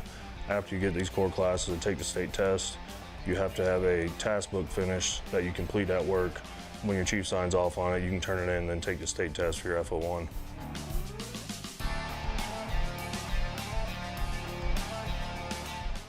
There's a need for people that have technical skills, and that's where we come in.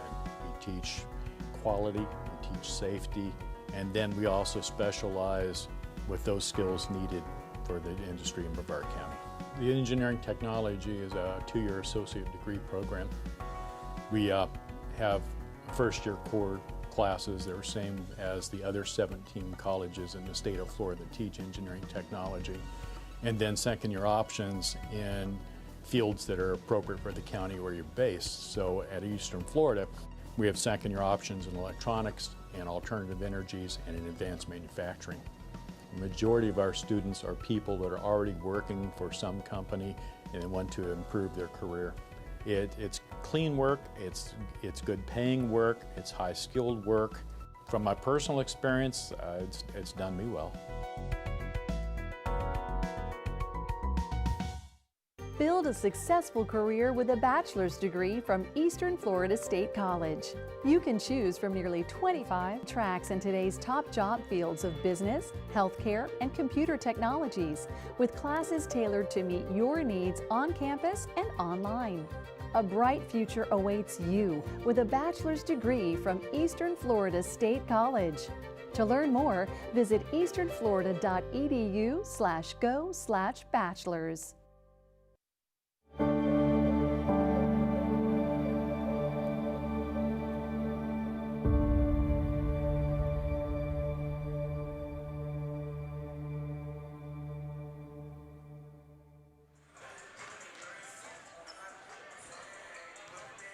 All right, you want some conference basketball with an edge? You got it here this afternoon. A 6-point advantage for Eastern Florida. Nothing was going to come easy. Mark Moses, you know that was going to be the case. What do we got to see in this second half? Well, you know, Coach Schulman told me right before they went to halftime, look, he felt like they weren't doing anything right. They got to play, and I don't blame him. I mean, the way they played so far, you see some glimpses of greatness, but they got to play better in this second half if you're Eastern Florida. Because, look, Santa Fe is right there to take this W. Well, the NJCAA started in 1938 and has grown ever since. We talked to Coach Schulman about how it's evolved, and it's been making an even bigger presence in collegiate athletics the last few years.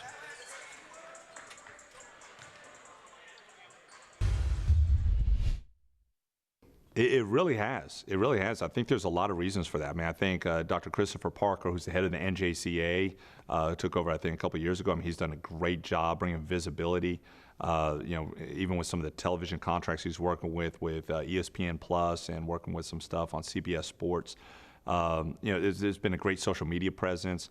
And then, you know, things like Last Chance U, you know, who has given a real platform to junior colleges. I just think it's really expand the common perception of junior colleges. So I agree with you. I mean, it's much more visible now than it was before, and it just has elevated everybody that way.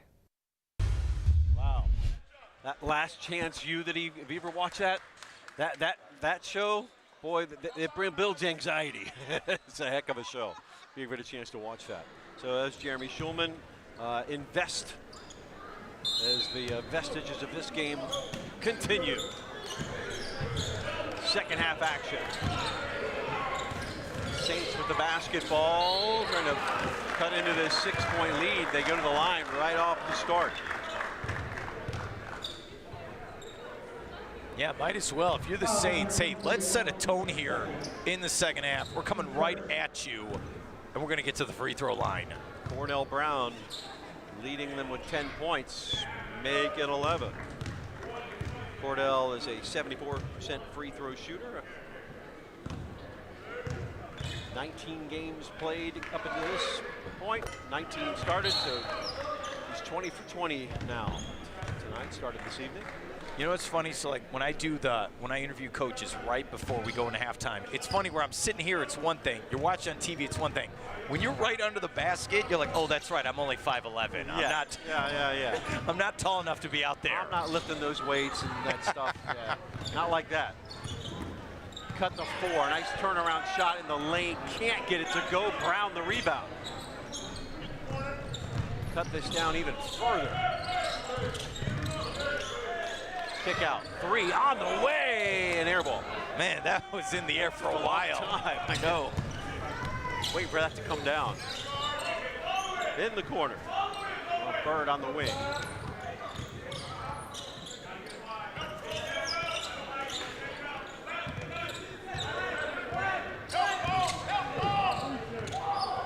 Fade away. Doesn't go. Another big rebound. Nasir Man. He's a man, baby. Took that one out of the air. Yeah, no bucket so far for Eastern Florida. Oh, sweet. Cole Deptula opens his scorebook out of Middleton, Wisconsin. Redshirt freshman draining it. And it's a 1-point game. Jeff, he has not really even attempted to shoot in this game so far. Now he will. Remember how our women's game started in that third quarter, in that case, the third quarter. Yeah. But that second half open, it took Santa Fe over a quarter to score. You don't want to repeat it the other way here. Oh, 3 ball doesn't go. The rebound and putback is there. Titans need to come away and need a bucket here on this exchange. Underneath, working it. Oh. Bird. Man. He will get his. He's got 11. Bird switched hands. Oh, why not? Go for it again. Missed that one. Oh, oh boy. Out of play. Whose ball is this? Eastern Florida? Make it so. Buckle up, Jeff. Here we go. Man, Garcia. Guarded by Spear. Pick it over on the wing. They're going to let him shoot. Aquino will let it go and score. He's got 10. That's a second 3, right? Correct. Wow. Shoot more of that, buddy. It's only 24% from beyond the arc this season. That's going up. Oh. And 3 plus the 1 coming. Nasir, man. Oh, man. As a defender, it's the worst thing you can do. 24, Andres Bernie, his second, 2 seconds. It's funny, you said right before we started here in the second half, oh, should we shoot the 3 more? And yeah, now everyone's starting to shoot the 3. And got it to go. 4-point play. Cuts it to 2. You don't see that very often. No, you do not. Great start of the second half so far by the Saints. A lot of times you'll see it at the end of a game when a team is trying to get back in it. They'll just launch stuff up, try to get the foul. 2-point ball game. Baseline Jay doesn't go. Big rebound from Bernie. Turnaround shot, gets the foul, but the shot won't fall. It'll go to the line. Bernie leading all scorers with 13. Dan gets the foul. This is a veteran type play. Getting that rebound and then automatically, no hesitation, I am gonna go try to get this. Rattles home the first.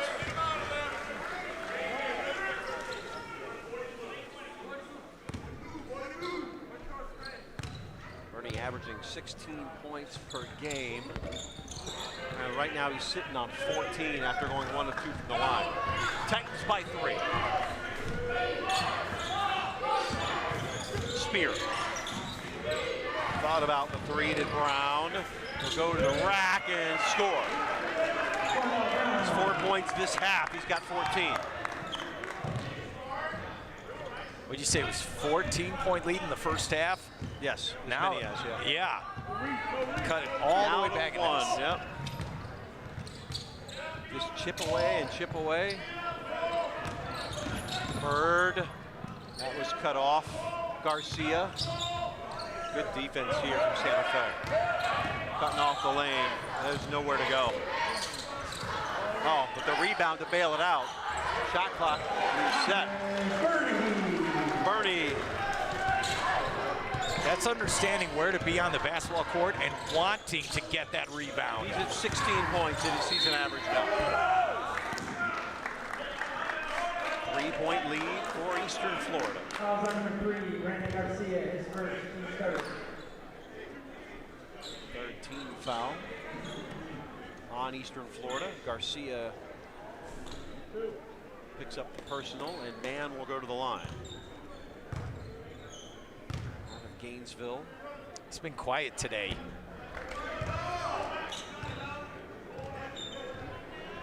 Except for the 4-point play he had a second ago, but yeah, you're right. Just 2 points in the first half. Just missed the first of that one. 15 points and 7 boards in the first meeting. Makes the second. Well, I know he's a big part of this offense for Santa Fe. That's what I mean. Yeah, 13.8. He's well into that. 2-point advantage.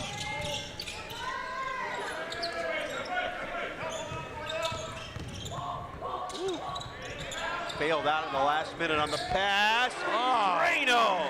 Eric Parnell, his second 3 of the contest. Having faith in your teammates. Help me out. They did. Woo. Didn't go. Lead is 5. They have the basketball. Garcia in transition. Kicking out. Dixon thought about it. In the lane.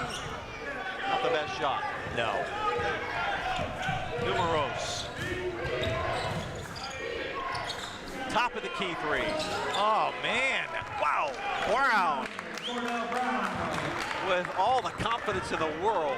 Cuts it to 2. I think that's his first 3. That was like slow-mo. Yeah, he's played well tonight. We're in that break zone. Is that Bird? Yeah. I thought it was step 2 of it. Oh, you're right. He said Bird.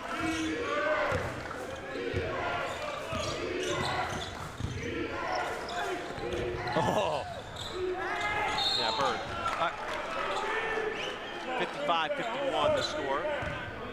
was a nice block, and then just Santa Fe kept going at it.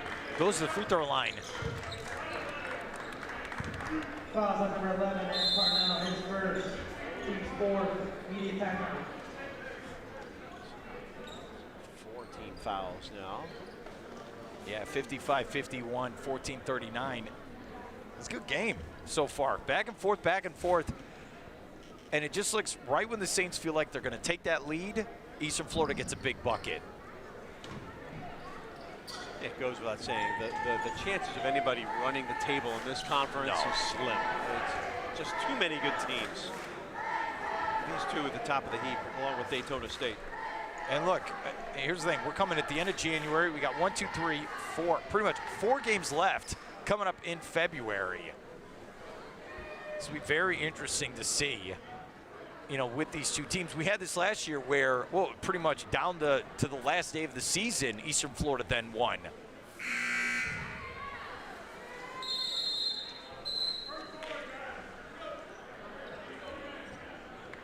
Yeah, we've had 2 good games here so far. Women get the win earlier. Yeah. One of the most dominating defensive performances I've ever seen by the women's team. There's Coach Baker. She's very happy with the W. Sure. They go to 21-1, and Santa Fe's women did not have a field goal scored in the third quarter. Unbelievable. Only 11 points allowed in the entire second half. They had 4 field goals in the second half. That's a clinic. Swishing the first free throw is Numeros from Chilava, Czech Republic.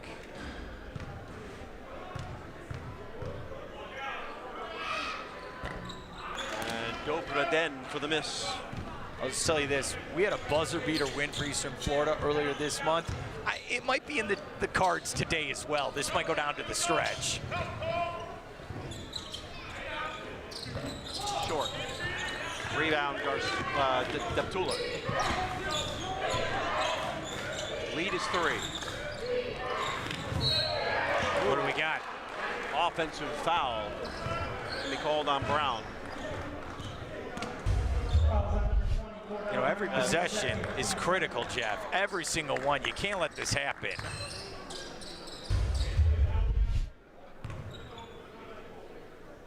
A.J. Dixon. Giving it up to Witter Watts. Had a double-double against his Santa Fe team the last time out. Pull up in the lane is true for Bird. Bird now on 15 points. Still needs another 8 to get to his season average. Well, maybe this will help. Bird on the way. Oh! Denied Dixon. That and Maury saying take the time. Almost like a volleyball game. You know, that's like a 1 in a million play. Okay, I get it. You're going up for the layup, you get stripped or it gets blocked, but it stayed in bounds as well. Sometimes you just never know with that basketball. Titans by 5. Witter Watts. In the half-court set. Kicking it back. Brown smokes that one.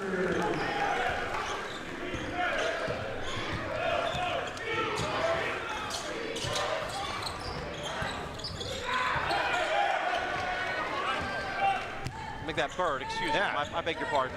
I beg your pardon. These, you know. A.J. Dixon. I need a minute. I need a minute, Jeff. Oh, man. Oh, beg your pardon on this. The rim's going to have nightmares. Oh, man. Wow. What did the rim do to you? Right? And he's fouled. And then acts like it's no big deal. Wasn't. That's my favorite part of the whole play.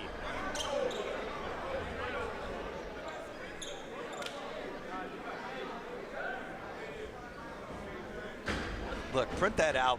Put that on a big poster when you walk into the Titan Field House.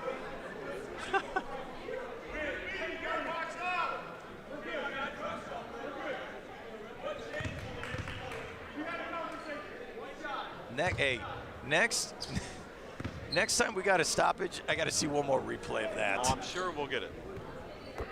I can see a couple, actually. Oh. We're now at 10. All of a sudden, back to 10. Santa Fe, you don't want to get this too far out where you can't catch up. Well, they listened. Nigel Martin, third three. Hey, we've learned something today. The Saints can shoot the three. Yeah, third in the state, 35.1%. Martin getting it done. 62-55. Cross court. Whoa, nice job bringing it down, Martin. Oh, man, even better. Woo! They're starting to play their game. They're down 5. Like just right. It was 10, now it's 5 in 2 seconds. Martin from Cleveland, boy, he rocks. Rocking and rolling. It's 4 3-pointers. 62-57 lead, cut to 5. Oh boy, Martin on the ball. Look at that defense. Look at that defense. That is Bert. Look, he has made some great plays on offense, but that was fantastic. This was fantastic defense in transition.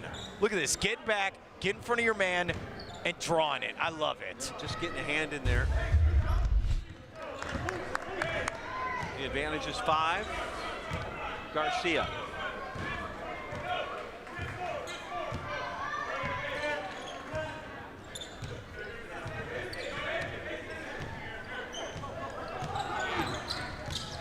Off the dribble. Fire from 3. Swish! There you go. Set it at halftime. 3-point shooting hadn't been quite on. It's starting to pick up now. 64-57. Garcia has 6. Oh, from NBA range. Oh, and rattle it home. Boy, Nigel Martin is putting on a show. 5 3-pointers. Yeah, he's got that look on his face. Keep feeding me the basketball.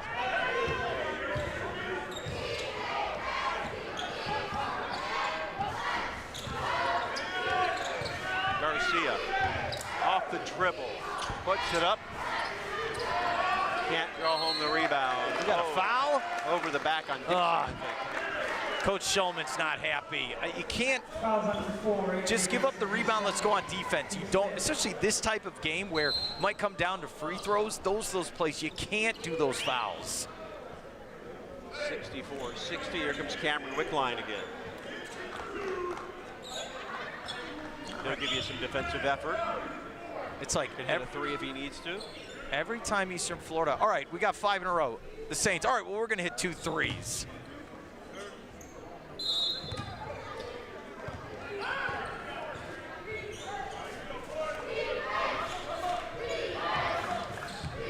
Spear will take it. On the wing to Romero. Sand turned over. But Chris Mowry beside himself. No, he's not Sloppy happy. pass. 4-point advantage. Bernie backs in. Floater. Oh, that was pretty with the right hand.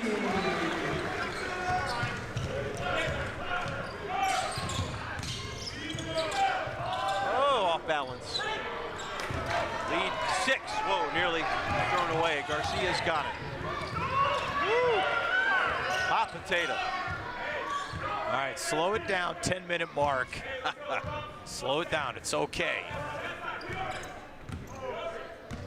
And then Garcia.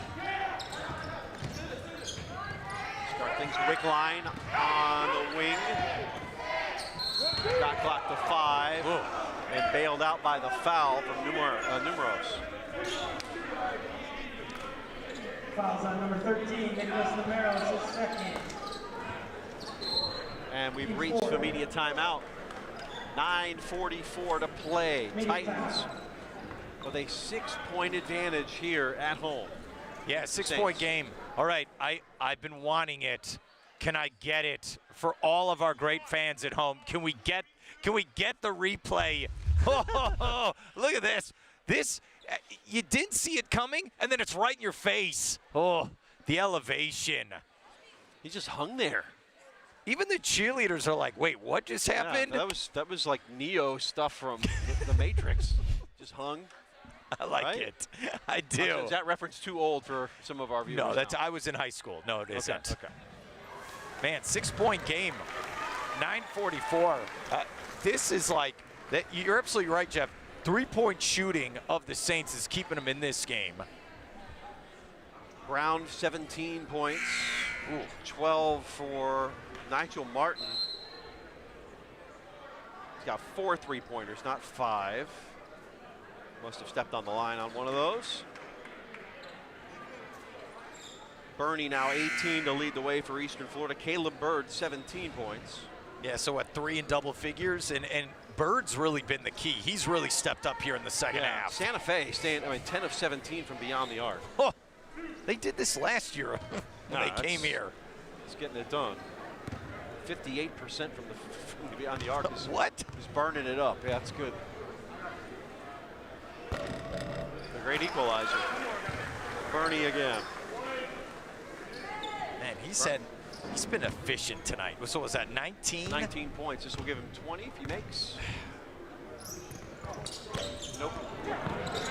Good rebound from Wickline, though. He's in trouble. Need to help him out. Extra possession here for Eastern Florida. Garcia will work. Shot clock to 9. NBA range 3 is short. Rebound controlled by Cordell Brown. Here's Nigel. Do not let him shoot. Spear. Skip pass in the corner. Down low. Cordell Brown. And the shot won't fall that time. Calling for it is Garcia. He's all by himself. They didn't see him. Kick out Wickline. 7-point advantage for the home team.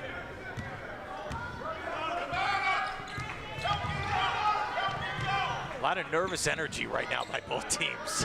We're close. You can feel it. Yeah. It's like emanating off of him. Shot clock for 4, and he walks.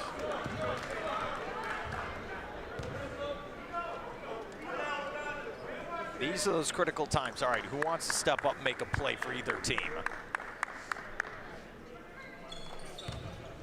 Nicholas Numeros comes off.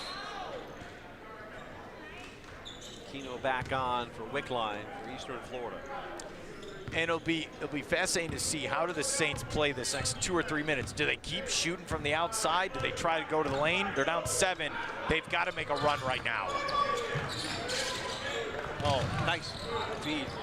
Nigel down low. They're going to wave that off. Travel. Walk with the basketball. He was open. Boyles. He was open for half a second. The minute he turned to the basket, 3 Titans players were right there. Collapsed. It's like an implosion. Ooh, I like that word. 7-point lead. Not comfortable, though. Garcia slices and dices and scores. It's 9 now. Nice play by Garcia going to the rim. Garcia now 7 points.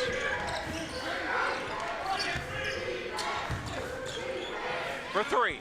See, not that time. You're not going to shoot 58% forever. Yeah. Legs start getting a little heavy late on. Under 8 to play. Gonna let some air out of the game here. Yes, catch your breath for a minute, then attack. Garcia on the ball, the guy you want on the ball at this point. Shot clock to 5. Garcia thought about it. Will pull up, down low, gets the ball up. Shot clock violation. That's the 3rd time that's happened in this match. Coach Shulman wanted the foul. He was running. His legs aren't tired. He wanted that one. He's talking to the refs. Didn't get the answer he wanted. No, he did not. How many times have refs changed their mind? Doesn't happen very often. And remember, Coach, you're working it for later on, right? Yes, yes, you are. And the thing is, Coach Schulman's 6'8", so if you're a ref, this tall guy's talking to you.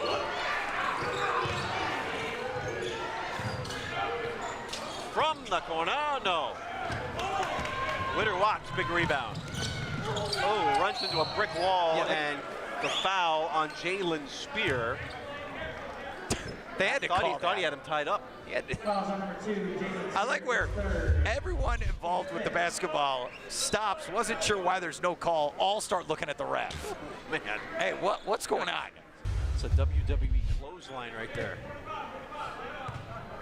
9-point advantage inbound the basketball here. Garcia for Eastern Florida. Bounce pass in. Be held by Aquino. A good game thus far. Can't get that to go. How about that man rebound? And put back in one. Bernie. Booyah. Oh, man. Double trouble down low for Eastern Florida. Even Coach Schulman gave the fist pump after that one. You gotta like it. You don't give up, and you have patience under the rim, and the foul.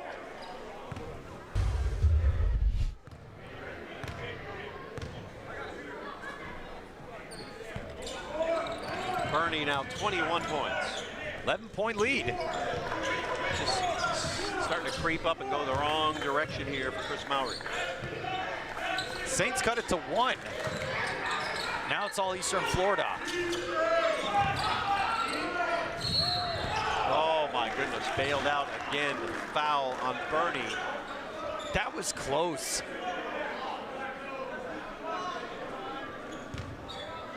Fouls on number 24, Andres Bernie, his third. Third personal on Bernie. The reaction there was, Coach Schulman was classic, but he was warned to back off. So shooting 4. 3. Oh, 3, excuse me. 4 was the last time. We saw I'm sorry. Boy, was it a 4-point shot? I was like, what game are you playing? Yes. It's like Rock and Jack rules or something. Yeah. That trampoline basketball. I refuse to do that. They missed the first. We had the 4-point play earlier. Yes, we did. Where I was going. If you're fouled on a half-court shot, maybe that that should be 4 points. You're going with new rules. I like it. See the way Americans deal with soccer. Let's change the rules. Change the rules. Makes the second. Or the third. 71-63. Here's the game plan. Feed your big men.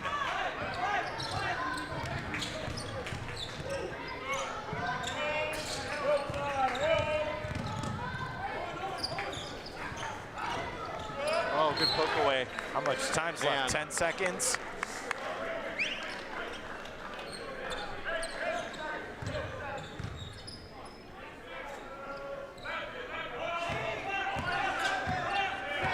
Garcia, 4 to shoot. Down to 2. It will be Garcia the whole way. Short. Coast to coast. Lay it down for Jalen Spear. Timeout. 6-point lead. This is what you call pushing it. 6-point now is the deficit. We're in the media timeout that was supposed to come at 10 minutes. You know, the pace of this has been good. You're absolutely right. And I'll tell you this, like, you know, you grow up, you play basketball, and you're at practice. You got to do the sprints, up and down, up and down, up and down. Get you ready for these types of moments, these situations. Because, look, we got 6 minutes to go. This game ain't over. 6-point lead. Anyone can get this W. Yeah, goodness. 6 points is a sliver for what can happen in this game, the way these two teams have been able to pour it on in certain parts of this game. Well, you know what Jeremy Schulman's telling his team right now. Hey, when you're on defense, don't foul them when they're taking a 3-point shot. That's the worst thing you can do moving forward, and especially how well the Saints have been shooting. That's what's keeping them in the game. Titans on a 7-game win streak. Had a little 3-game skid earlier this season in those holiday tournaments. In the Florida JUCO Shootout, they went 0-2, and then 1-1 at the Josh Ardick Classic. but still after their best conference start since the 2015-16 season. Wow. Look, Jeremy Schulman plays one of the toughest schedules around. He ain't getting through that unscathed. You know, a good note by our crew. The thing with the Saints also, they're not getting a lot of second chance opportunities on offense. So if they're going down, they're hitting that three. It's not Eastern Florida. It looks like with their two bigs are, Boy, hit the floor hard. For a second there, I thought we were going to get something special again. Fouls on number 1 for Cedar Man. He's second. Team second. The thing I like about Bird's game, seeing him today, especially if you're watching at home, he's very kind of deceptive how explosive he is. First one is good. Yeah, you're right. He gets those buckets when you need them. Bird, it's the first of 2. 82% free throw shooter. This is the second. 72-65. Brave spear went right through the trees. Draws the foul. You got to be strong, you got to be brave to go in here like this. Go back to the free throw line. Keno's third personal. Spear, a 83% free throw shooter. Jalen leads this team 17.4 points a game. That's right now under that season average. I just hope this doesn't turn into a free throw contest with about 2 minutes to go. I love the up and down style play we've seen so far. Makes it first. Both teams in the bonus.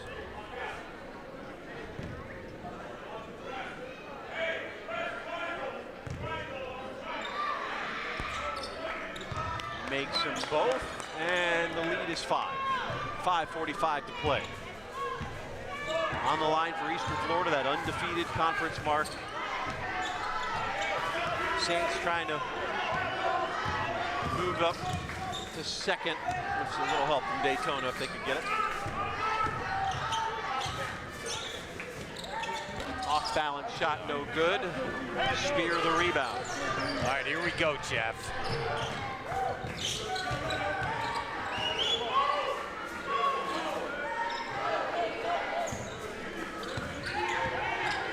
Spear. As Nigel Martin running, he'll let it fly, not that time. How about the rebound from Winter Watts?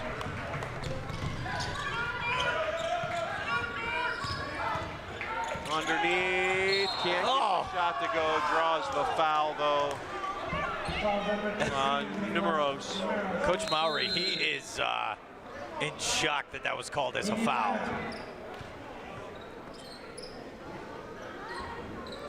Then it looks like Keno was a little shaken up after that as well. It looked like he was limping there.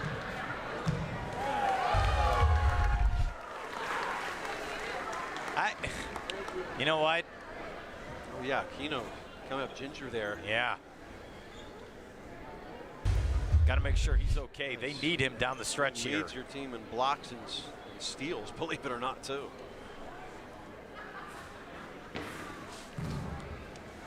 Hot off the presses. 3 players in double figures now for Santa Fe. That's Spear with 12, Brown with 17, Martin with 15. Eastern Florida has 3 in doubles as well. Caleb Bird 18, Owen Aquino 10, and Andres Burney leading the way with 21, leading all scorers. We're going to get another look at this off the replay. I mean, look, it's been physical all day. I just you can see it right there, just landed wrong on his foot. Yeah, he's coming out of the game. Keno, you see him on the bench. Hopefully he's all right. It's just when you're starting to get some of these players back from some injuries. Caleb Bird had been out from for an ankle. Garcia had some ankle issues too. So you're getting healthy for this big stretch conference run. You don't want to lose anybody. Well, who wants to? You know, that goes without saying. Bernie makes the first one. 22 points now.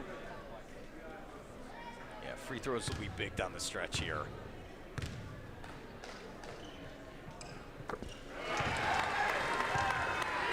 .23 points for the Bundage, Alabama native, leading all scorers. 74-67. It was is 7. It was 10, it was 14, it was 5, it was 1. All these different leads by Eastern Florida. They have not relinquished it yet. Well, they let that happen more, maybe. Cordell Brown. It's been good today.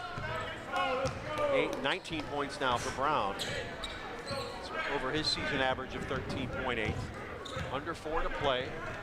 5-point ball game.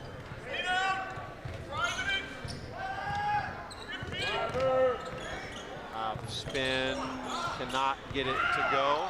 Comes back and gets the rebound eventually. I don't know how A.J. Dixon did that, but he did. You know what's crazy? The rim and backboard were moving off another shot, and he had to shoot it. That was not easy. Lamero's the kick out. Spear in trouble. Lamero's top of the key 3 off the front iron. Big rebound. Can't put it back. 1 tip, 2 tip, no. Garcia. Reverse does not fall for Winter Watts. Whoa, look out. Oh, but he's fouled. Dixon will get called for that. Can we get Dixon in a dunk contest? This guy. The hops are on display today at the Titan Fieldhouse. Wow. Yeah, Coach Elutiza, you could appreciate that. Would have been a great volleyball kill. You got that right, and it's questionable if that was even a foul. Yeah, pin hitter for Dixon.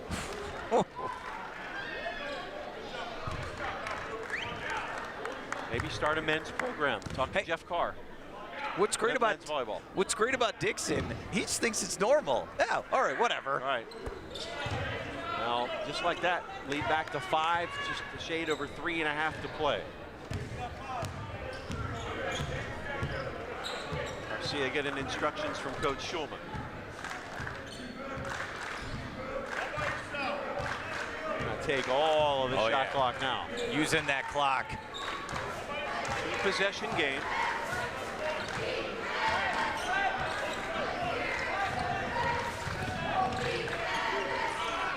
Thought about it, a little delayed shot, and it goes! Caleb Bird! Bang! Now up to 8, 3 to play. Boy, that was a big shot. The answer is true. Woo! Jalen Spear with the dagger. They just, Jeff, it's like every time you just had Bird with a big time 3, and the Saints are like, oh yeah, we can do it. Yeah. Anything you can do, I can do better. Man. Santa Fe shooting 47% from beyond the arc here. Take a look at Garcia's 3 from earlier. Oh, that's not Garcia. Yeah, that's Bird. That's Bird. Yeah, but Garcia had the assist. That was big. You know, I just want to say real quick, I know he passed away this week.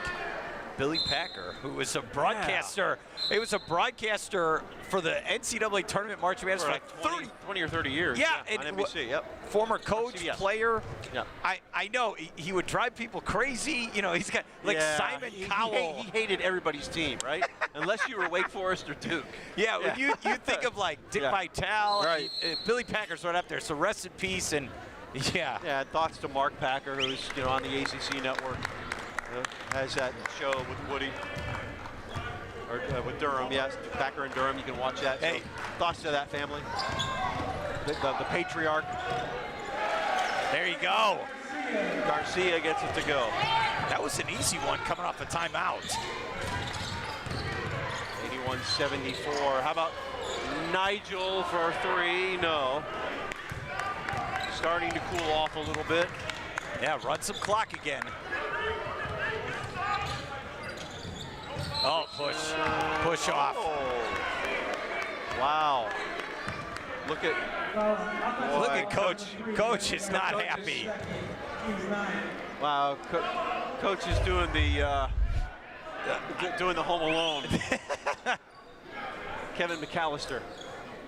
Look, there was a push off, but there's also maybe an Oscar nomination on defense. Wow. Oh, that was big. Yeah, it is the season for the Oscar nominations. Yes. That might have saved Santa Fe for this ball game. They need a bucket right now. Got it. Order up. Man, another 2. Hey, a 5-point game again. It's like that's just where it seems to stay.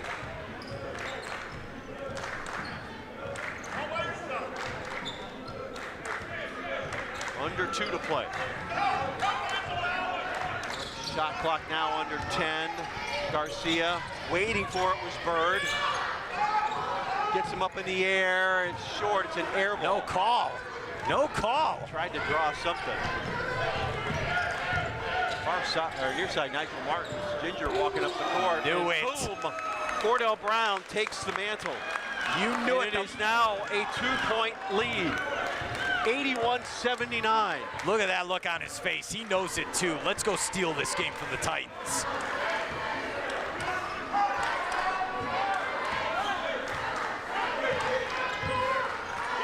Garcia to Dixon. Got to get yourself a good shot here. Shot clock to 7. In the lane, it goes. Gets it to go. Caleb Bird. Put it in that man's hands when you need it. Oh, lead up to 4. Jeff, that's an All-American play right there. Wow. He has come up big, especially in this second half. This, look, a 2-point game, you need this, and it's answered. He knows it, too. He knows it. Oh, the Birdman flying high.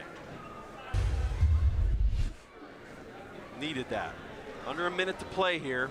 What are we talking about in these huddles? Hey, okay.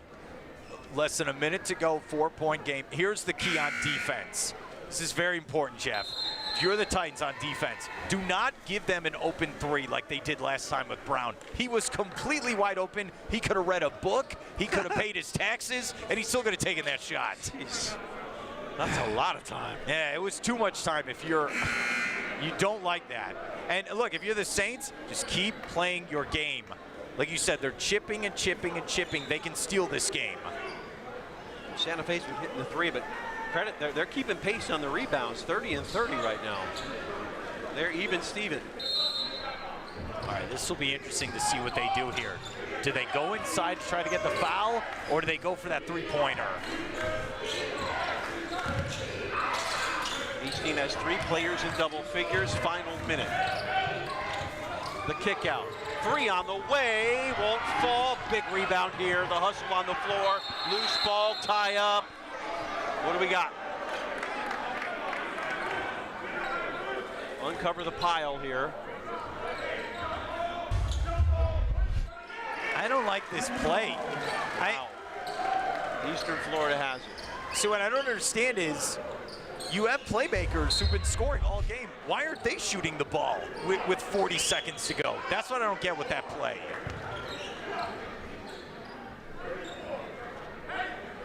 So the foul on Eastern Florida. Is that the case? We going full court press? Yep. Eastern Florida ball, go inbound. Eastern Florida had problems with this last Wednesday, trying to break it. Foul that one away. Help them out. Oh, boy. They got it. A little adventurous. Bird has it, 32 seconds. Trapped him. He's trapped, got to get out. Timeout? Timeout. 28.7 left. That was smart by Coach Shulman. 2-possession game here. I'll tell you, Both teams in the bonus. Jeff, I'll tell you, I don't care how much you try to practice trying to break the full court press. There's nothing like in the game. No, you can't simulate that. You can't, and you've got. You don't have the pressure, right? that comes with it. This is true. When it could be your first conference loss. You got to communicate with each other on that. Eastern Florida being led by Bird and Bernie, both with 23 points. Aquino has 10 to go with 9 rebounds. Santa Fe being paced by Cordell Brown with 22. 17 for Martin, 15 for Spear. So the usual suspects. 48% three-pointers for Santa Fe. I think that 48%, yep. Eastern Florida 37, which isn't really horrible. No. Right. How much, all right, how much time Rebounds even at 30. How much time is left on this shot clock here? With looks like 18. All right, so 83-79, 4-point lead, and you have the ball. We'll see how Santa Fe comes out and pressures this.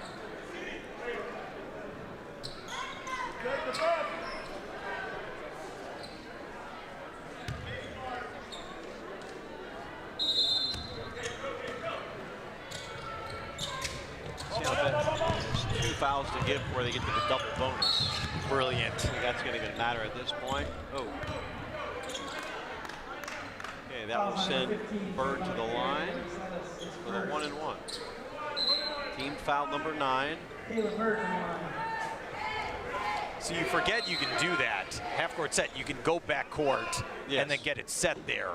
Very smart play by Coach Shulman. So the Atlanta, Georgia native, Caleb Bird, leads the state in points per game. 82% free throw shooter. This is one of the guys you want on the line in this situation. 2-possession game. Hey, he wanted the ball with about 59 seconds ago. And that was a big-time shot. Makes the first, earns the second.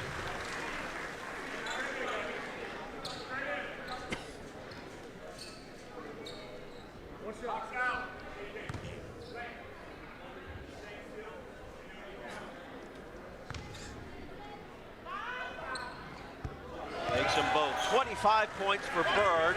More importantly, 6-point advantage for Eastern Florida. 21 ticks left. Got to get this one. Short. Oh, it tried to stuff it off the rebound. Didn't go. Tie up, loose ball. Possession arrow favoring Santa Fe.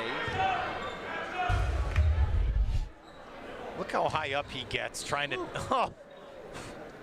His hand's where the square is. More touch, less power. Need a 3 here. Numeros, 13 to play. The contested 3 is an air ball.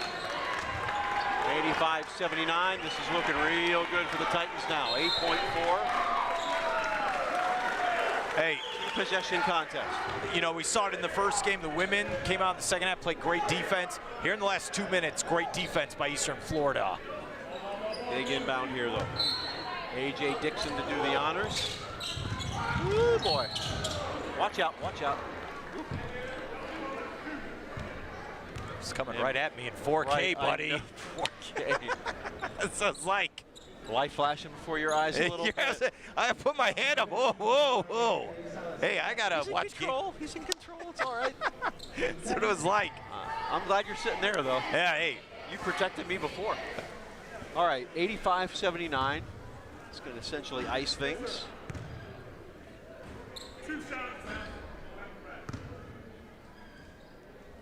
This guy's been All-American today for Eastern Florida.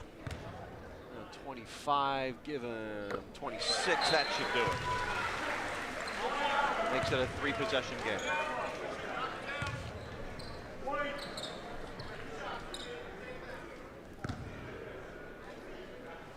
Titans should go to 17-5, 7-0 in league play.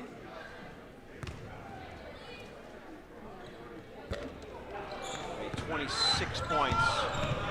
3 seconds left for 3. High archer doesn't go, and this game is over. This one belongs to the Titans. 86-79, the final. Wire to wire they led, but it was not easy tonight for Eastern Florida. We'll come right back at you and talk with head coach Jeremy Shulman. Titans improved to 7-0 in league play here on WEFS.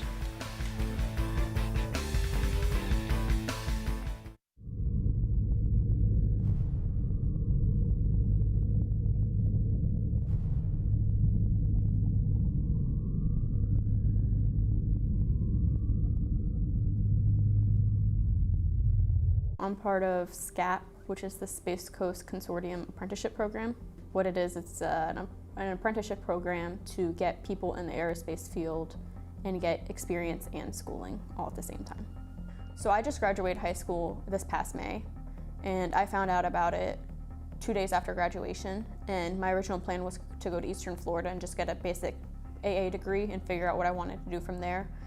I always liked the idea of going into aerospace, but never was sure about engineering itself.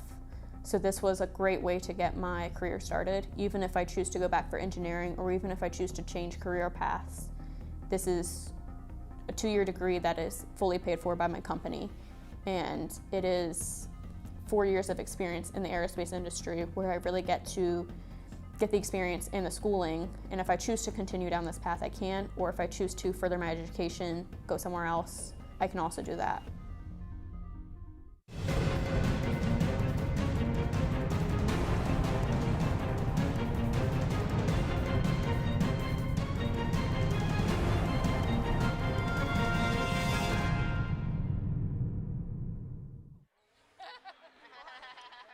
Well, 86-79 the final. There are no easy nights in the Central Conference as Eastern Florida improves 7-0 in league play and 17-5 overall. The big win against Santa Fe College this evening. 26 points for Caleb Bird to lead the way, 23 for Andres Burney, who's our player to watch at the start of this game. Aquino added 10. And the Titans were able to survive a really hot shooting second half team from Santa Fe, who lit up the three-pointer for points of this match. In fact, they shot 41%.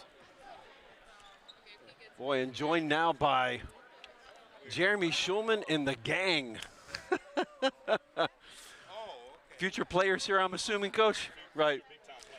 So there are no easy wins in this conference, ever. You think they can see that? Who's that? So how was that one for you? There are no easy wins in this league. Gosh. No, there's not. I mean, our league is so good. Great coaches, great players in our league. I mean, every night is an absolute battle.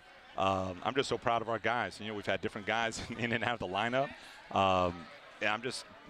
Guys stepped up. We got to get a little better defensively, but guys stepped up and made unbelievable plays. I mean, what a fun group to coach. What a fun group. Where are you guys at? We get to see you here again next week with another big game against St. Pete. Where do you need to get to kind of ride this thing out? Last year you shared the title with this team, and you want to get this out right. And I know absolutely. Honestly, we just take care of our business. We have to get, I've said it all semester, we got to get healthy, got to stay healthy. Got to develop and got to build chemistry. Those 4 things. If we can get those 4 things, and the building chemistry part is going to be huge, but you got to have guys on the floor to do it. And so it's almost it's a different feel to each team that we put on the court. So, but again, a lot of fun coaching these guys. The head coach and Big Daddy yes, tonight here at the Titan Fieldhouse. Congratulations. Wave goodbye. Thanks so much, Coach. Best of luck. We'll see you next week. Thank you. So Titans big winners tonight, 86-79. For our entire crew, Mark Moses, my partner, Brian Foster, our producer, Mike Parsons, giving us all the info we need. I'm Jeff Radcliffe saying so long. We'll see you next week. Another doubleheader for Eastern Florida basketball. Good night, everybody.